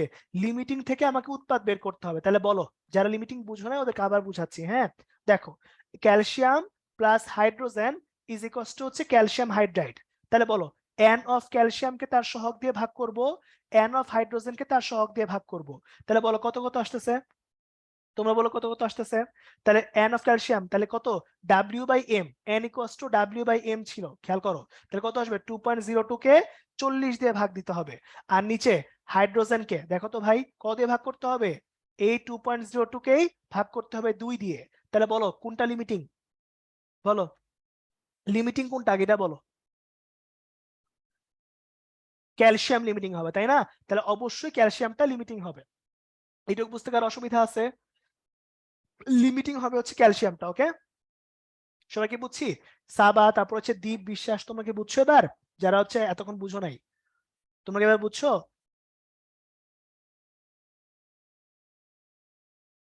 সাবা কই গেল? ওকে নাইস, চমৎকার। ঠিক আছে, এবার দেখো ভাই, ওকে এবার দেখেন, এই পর্যন্ত কাজ করে বের হয়ে গেছে। এবার তাহলে আমাকে একটু বলো ভাই, কার সাপেক্ষে অ্যান্সার বের করতে হবে, লিমিটিং বের করতে হবে কার সাপেক্ষে? এইচ সহগ কত, হাইড্রোজেনের সহগ 1, তাই না? H2 সহগ 1 না, 1 তো। তাহলে দেখো ভাই, লিমিটিং উৎপাদ হিসেবে কাজ করছে। তাহলে দেখো লিমিটিং কোনটা আসছে, ক্যালসিয়াম। তাহলে বলো ভাই, calcium plus hydrogen equals to ছিল ক্যালসিয়াম হাইড্রাইড। তাহলে বলো ভাই কি হবে, আমার হবে হচ্ছে 40 গ্রাম ক্যালসিয়াম থেকে আমি পাচ্ছি আমার কত, ক্যালসিয়াম হাইড্রাইড মানে হচ্ছে 42 গ্রাম ক্যালসিয়াম হাইড্রাইড পাচ্ছি। তাহলে কত জন্য বের করতে হবে বলছিলাম, আমার বের করতে হবে 2.02 গ্রামের জন্য। তাহলে এখানে কত আসবে, 42 গুণ 2.02 ভাগ কত, 40। তাহলে অ্যান্সার হবে 2.12 গ্রাম। তার মানে অ্যান্সার হবে ডি নাম্বারটা। বলো লিমিটিং কি শর্টকাটটাকে সবাই বুঝছি? বলো তো ভাই একটু, সবাই সবকিছু বুঝছি কিনা? ওকে নাইস, বুঝতে পারছি। তাহলে শেষেরটা আমাদের জন্য একদমই সহজ, তাই না? তাহলে একটু আমাকে বলো তো ভাই, এখানে সুন্দর করে বলে ফেলো। ঠিক আছে, এখানে কি হয়েছে, যে কোনো কার্বনেট আর HCl বিক্রিয়া করছে। বলো ভাই, যে কোনো কার্বনেট লবণের সাথে বিক্রিয়া করলে সবসময় কি কি তৈরি হয়, মনে আছে? লবণ, কার্বন ডাই অক্সাইড, পানি। আমি জানি না এটা দেওয়ার রিজন হচ্ছে কি, এটা অহরহবার পরীক্ষায় আসছে। আমি জানি না এটা কেন এত ইম্পর্টেন্ট, বাট এটা পরীক্ষায় এত বেশি বার আসছে যে আমি না দিয়ে পারিনি এটা। ঠিক আছে, মানে আমি চাইছিলাম যে এই ম্যাথ সবাই পারে, ঠিক আছে, এই বিক্রিয়া কার না পারা, কিন্তু এটা এত বেশি আসছে যে আমি নিজে অবাক হয়ে গেছি যে ভাই এটা কেন এত বেশি আসছে। তো যেহেতু বুঝি নাই কেন এত বেশি আসছে, তো ভাবলাম দিয়ে দিই। ঠিক আছে, কখন তো বলা যায় না কার কি হয়। ঠিক আছে, পানি, এই হলো কার্বন ডাই অক্সাইড। সো এটা অনেকবার পরীক্ষায় আসছে, তাহলে অ্যান্সার হবে কত নাম্বারটা, অ্যান্সার হবে ডি নাম্বারটা আর কি। ঠিক আছে, সবগুলোই আসছে।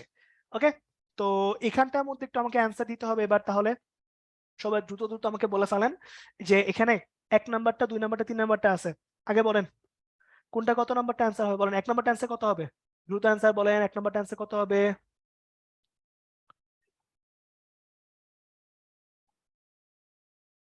এক্স্যাক্টলি, দেখেন ম্যাগনেসিয়াম প্লাস হচ্ছে অক্সিজেন, 2 ম্যাগনেসিয়াম অক্সাইড, এটা আছে। তাহলে এখানে কি ছিল, 48, এখানে কত হয়েছে, 80।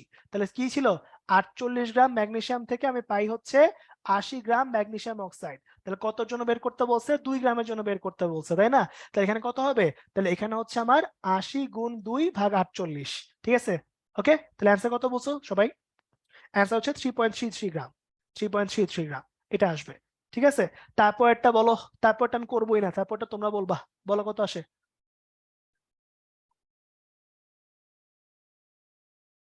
এক্স্যাক্টলি, এই নাম্বারটা হবে পরেরটাও 3 পয়েন্ট, এই পরেরটা হবে বি নাম্বারটা 3.33 গ্রাম। গুড, চমৎকার। একই ম্যাথ, আমি আর করাচ্ছি না, আই গেস পারা উচিত সবারই।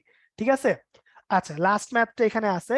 লাস্ট ম্যাথটা কি 2 গ্রাম ম্যাগনেসিয়াম ছিল, অক্সিজেন পরিমাণ দহন করছে এত গুণ ম্যাগনেসিয়াম অক্সাইড তৈরি হয়েছে। তাহলে এবার বলো এটা কত আসবে? উপরে ম্যাথটা তো করছোই তাই না?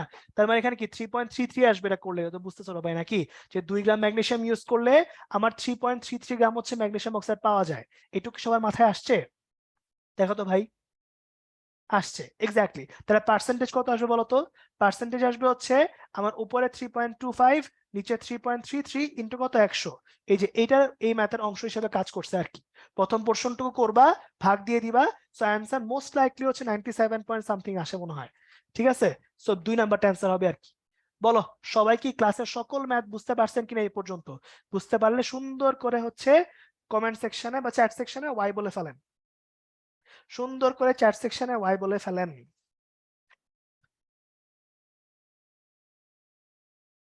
নাইস। তো এই হচ্ছে আর কি আমাদের ক্লাস, হাসতে খেলতে সুন্দর করে আমাদের ক্লাসটা শেষ হয়ে গেল। তো সবাইকে হচ্ছে অনেক থ্যাংক ইউ এত সুন্দর করে ক্লাসটা করার জন্য। আর সবাই ক্লাস বুঝে থাকলে সুন্দর করে চ্যাট বক্সে জোস লিখে ফেলেন, যে ভাইয়া জোস ভাবে সবকিছু বুঝতে পারছি, একটু জোস লিখে ফেলেন। হ্যাঁ হ্যাঁ, সমস্যা নাই। হ্যাঁ হ্যাঁ, অবশ্যই অ্যাপ্লাই করা যাবে, কোনো প্যারা নাই, অবশ্যই যাবে। নাইস, চমৎকার। তো সবাই ভালো থাকেন। তো সবাই হচ্ছে ভালো করে হচ্ছে পিডিএফটা আবার দেখবেন, ইনশাল্লাহ হচ্ছে বেঁচে থাকলে আবার নেক্সট উইকে দেখা হবে। তো till then, best of luck. সবাই ভালো থাকবেন, ক্লাস এই পর্যন্তই, আল্লাহ হাফেজ। জিম ভাইকে অসংখ্য ধন্যবাদ ক্লাসটির জন্য। ভাই, আপনিও ভালো থাকবেন। আসসালামু আলাইকুম। সামির ভাইয়ের যদি স্টুডেন্টদের উদ্দেশ্যে যদি কিছু বলেন। জি ভাই, আমি তো কিউ এন্ড এর মোটামুটি সবগুলো প্রশ্নেরই অ্যান্সার দেওয়ার চেষ্টা করেছি। আর কোনো কোশ্চেন নাই আর কি আপাতত ওদের। তো ওদেরকে বলবো যে ভাইয়া পিডিএফটা যাতে আরেকবার একটু দেখে নেয়, আর ভিডিওটা যদি কোনো জায়গায় কোনো প্রবলেম থাকে তাহলে আশা করি ওদের সব কনফিউশন ক্লিয়ার হবে। জি ভাই। জি ভাই, আপনাকে অসংখ্য ধন্যবাদ। আসসালামু আলাইকুম। তো ডিয়ার স্টুডেন্ট, আশা করছি তোমরা আজকের ক্লাসটি সুন্দরভাবে বুঝতে পেরেছো। তোমাদের রেসপন্স দেখে সেটাই আমরা বুঝতে পারছি। তো এখন যদি তোমাদের কারো অভ্যাস রিলেটেড কোনো কোশ্চেন থাকে তোমরা চ্যাট বক্সে লিখতে পারো।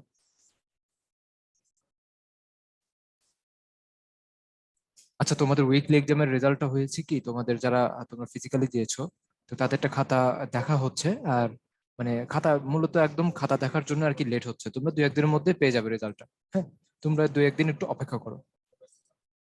আচ্ছা রেজওয়ান, পিডিএফটা কোথায় পাবো? তোমাদের পিডিএফটা কোথায় পাবা এই সম্পর্কে আমি একটা লিংক দিয়ে দিচ্ছি তোমাদের চ্যাট বক্সে, একটু ওয়েট করো। তোমাদের পিডিএফ এবং যে এক্সাম সিস্টেমটা অনলাইনে, তো সেটা তোমাদের এখানে ডিটেইলে সবকিছু সুন্দরভাবে বলে দেওয়া আছে। দেখো আমি তোমাদের চ্যাট বক্সে দিয়ে দিয়েছি।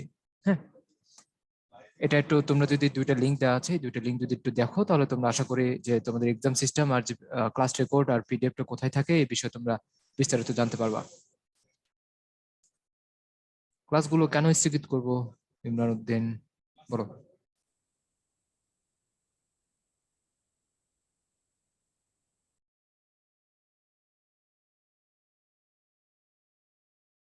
না, তুমি যদি আমাদের কোনো কোনো কোর্স যদি এমন যদি থাকে যে অনলাইনেও করা যাবে আর ফিজিক্যালিও করা যাবে, সেক্ষেত্রে কি যে তোমাদের অনলাইনে যদি তুমি অ্যাডমিট হও সেক্ষেত্রে তুমি ফিজিক্যালি ক্লাস করতে পারবে না।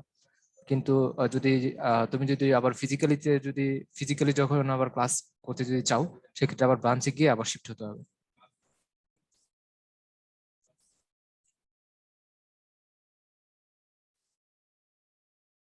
আগের যে লাইভ এক্সাম গুলো মিস করেছো সেগুলো কোশ্চেন কোনোভাবে পাওয়া যাবে কি? না না না, পিওরলি সেটা পাওয়া যাবে না। তারপরও আমি, এটা কি তোমাদের প্র্যাকটিস এক্সামের মধ্যে যখন তোমরা যে প্র্যাকটিস এক্সাম গুলো থাকে ডেইলি, তো সেই সবের মানে সিমিলার টাইপের আর কি, ডেইলি লাইভ এক্সাম গুলো আর কি।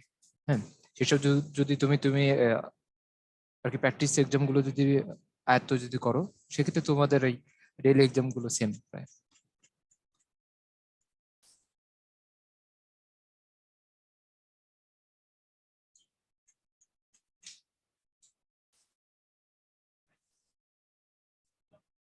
আজকের চ্যাপ্টারের এক্সাম কখন দেবো? তোমাদের যে রুটিনটা একটু ফলো করো, আমি তোমাদেরকে রুটিনের লিঙ্কটাও দিয়ে দিচ্ছি।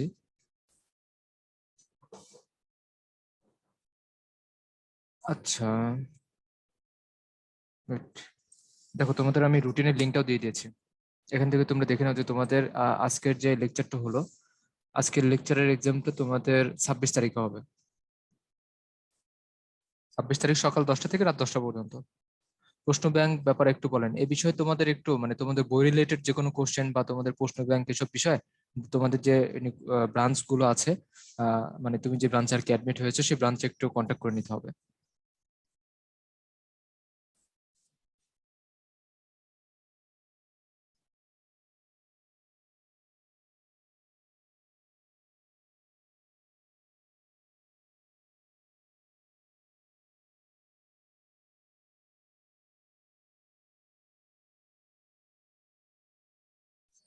আচ্ছা, তোমাদের অনেকে বলছো যে তোমাদের এই যে আর কি সেন্ট্রাল মেরিটটা তোমাদের অনলাইনেরটা অনলাইনে আলাদা, আর ফিজিক্যালিটা ফিজিক্যালের আর কি।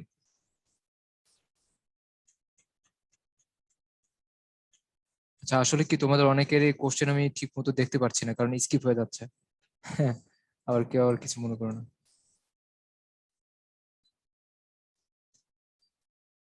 আচ্ছা, ডিএমসি তে নেগেটিভ মার্ক আছে কিনা এই বিষয়ে তোমরা একটু তোমাদের টিচার কিউ এন্ড এ বক্সে যে থাকেন, ভাইয়াকে একটু কাইন্ডলি একটু বলো এই বিষয়ে। আর তোমাদের যখন রুটিনটা দিয়ে দিবে তখন মানে সেখানেও তোমাদের ডিএমসির যে রুটিনটা দেবে সেখানেও তোমাদের বিস্তারিত এইসব বিষয়ে জানা মানে লেখা থাকবে।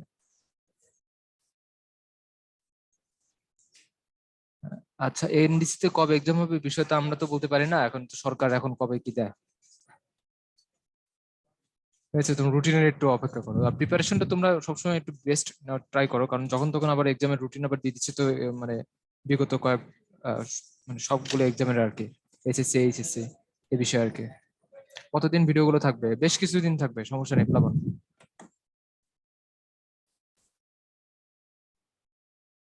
আচ্ছা, তোমাদের আর তেমন কোনো আমি কোশ্চেন দেখতে পাচ্ছি না আর মানে, তো তাহলে আমরা আজকের ক্লাসটা এখানে শেষ করতে পারি। তো তোমাদের আবারও নেক্সট ক্লাস হবে, আমি নেক্সট ক্লাস মানে তোমাদের কবে নেক্সট ক্লাস হবে সে বিষয়ে আমি একটু বলে দিই। তোমাদের নেক্সট ক্লাস হবে হলো 26 তারিখে। সেদিন তোমাদের ডেইলি এক্সামও থাকবে, আশা করছি তোমরা ক্লাস এবং এক্সাম দুইটাতেই অ্যাটেন্ড থাকবে। তো সবাই ভালো থাকো, সুস্থ থাকো। আল্লাহ হাফেজ, আসসালামু আলাইকুম।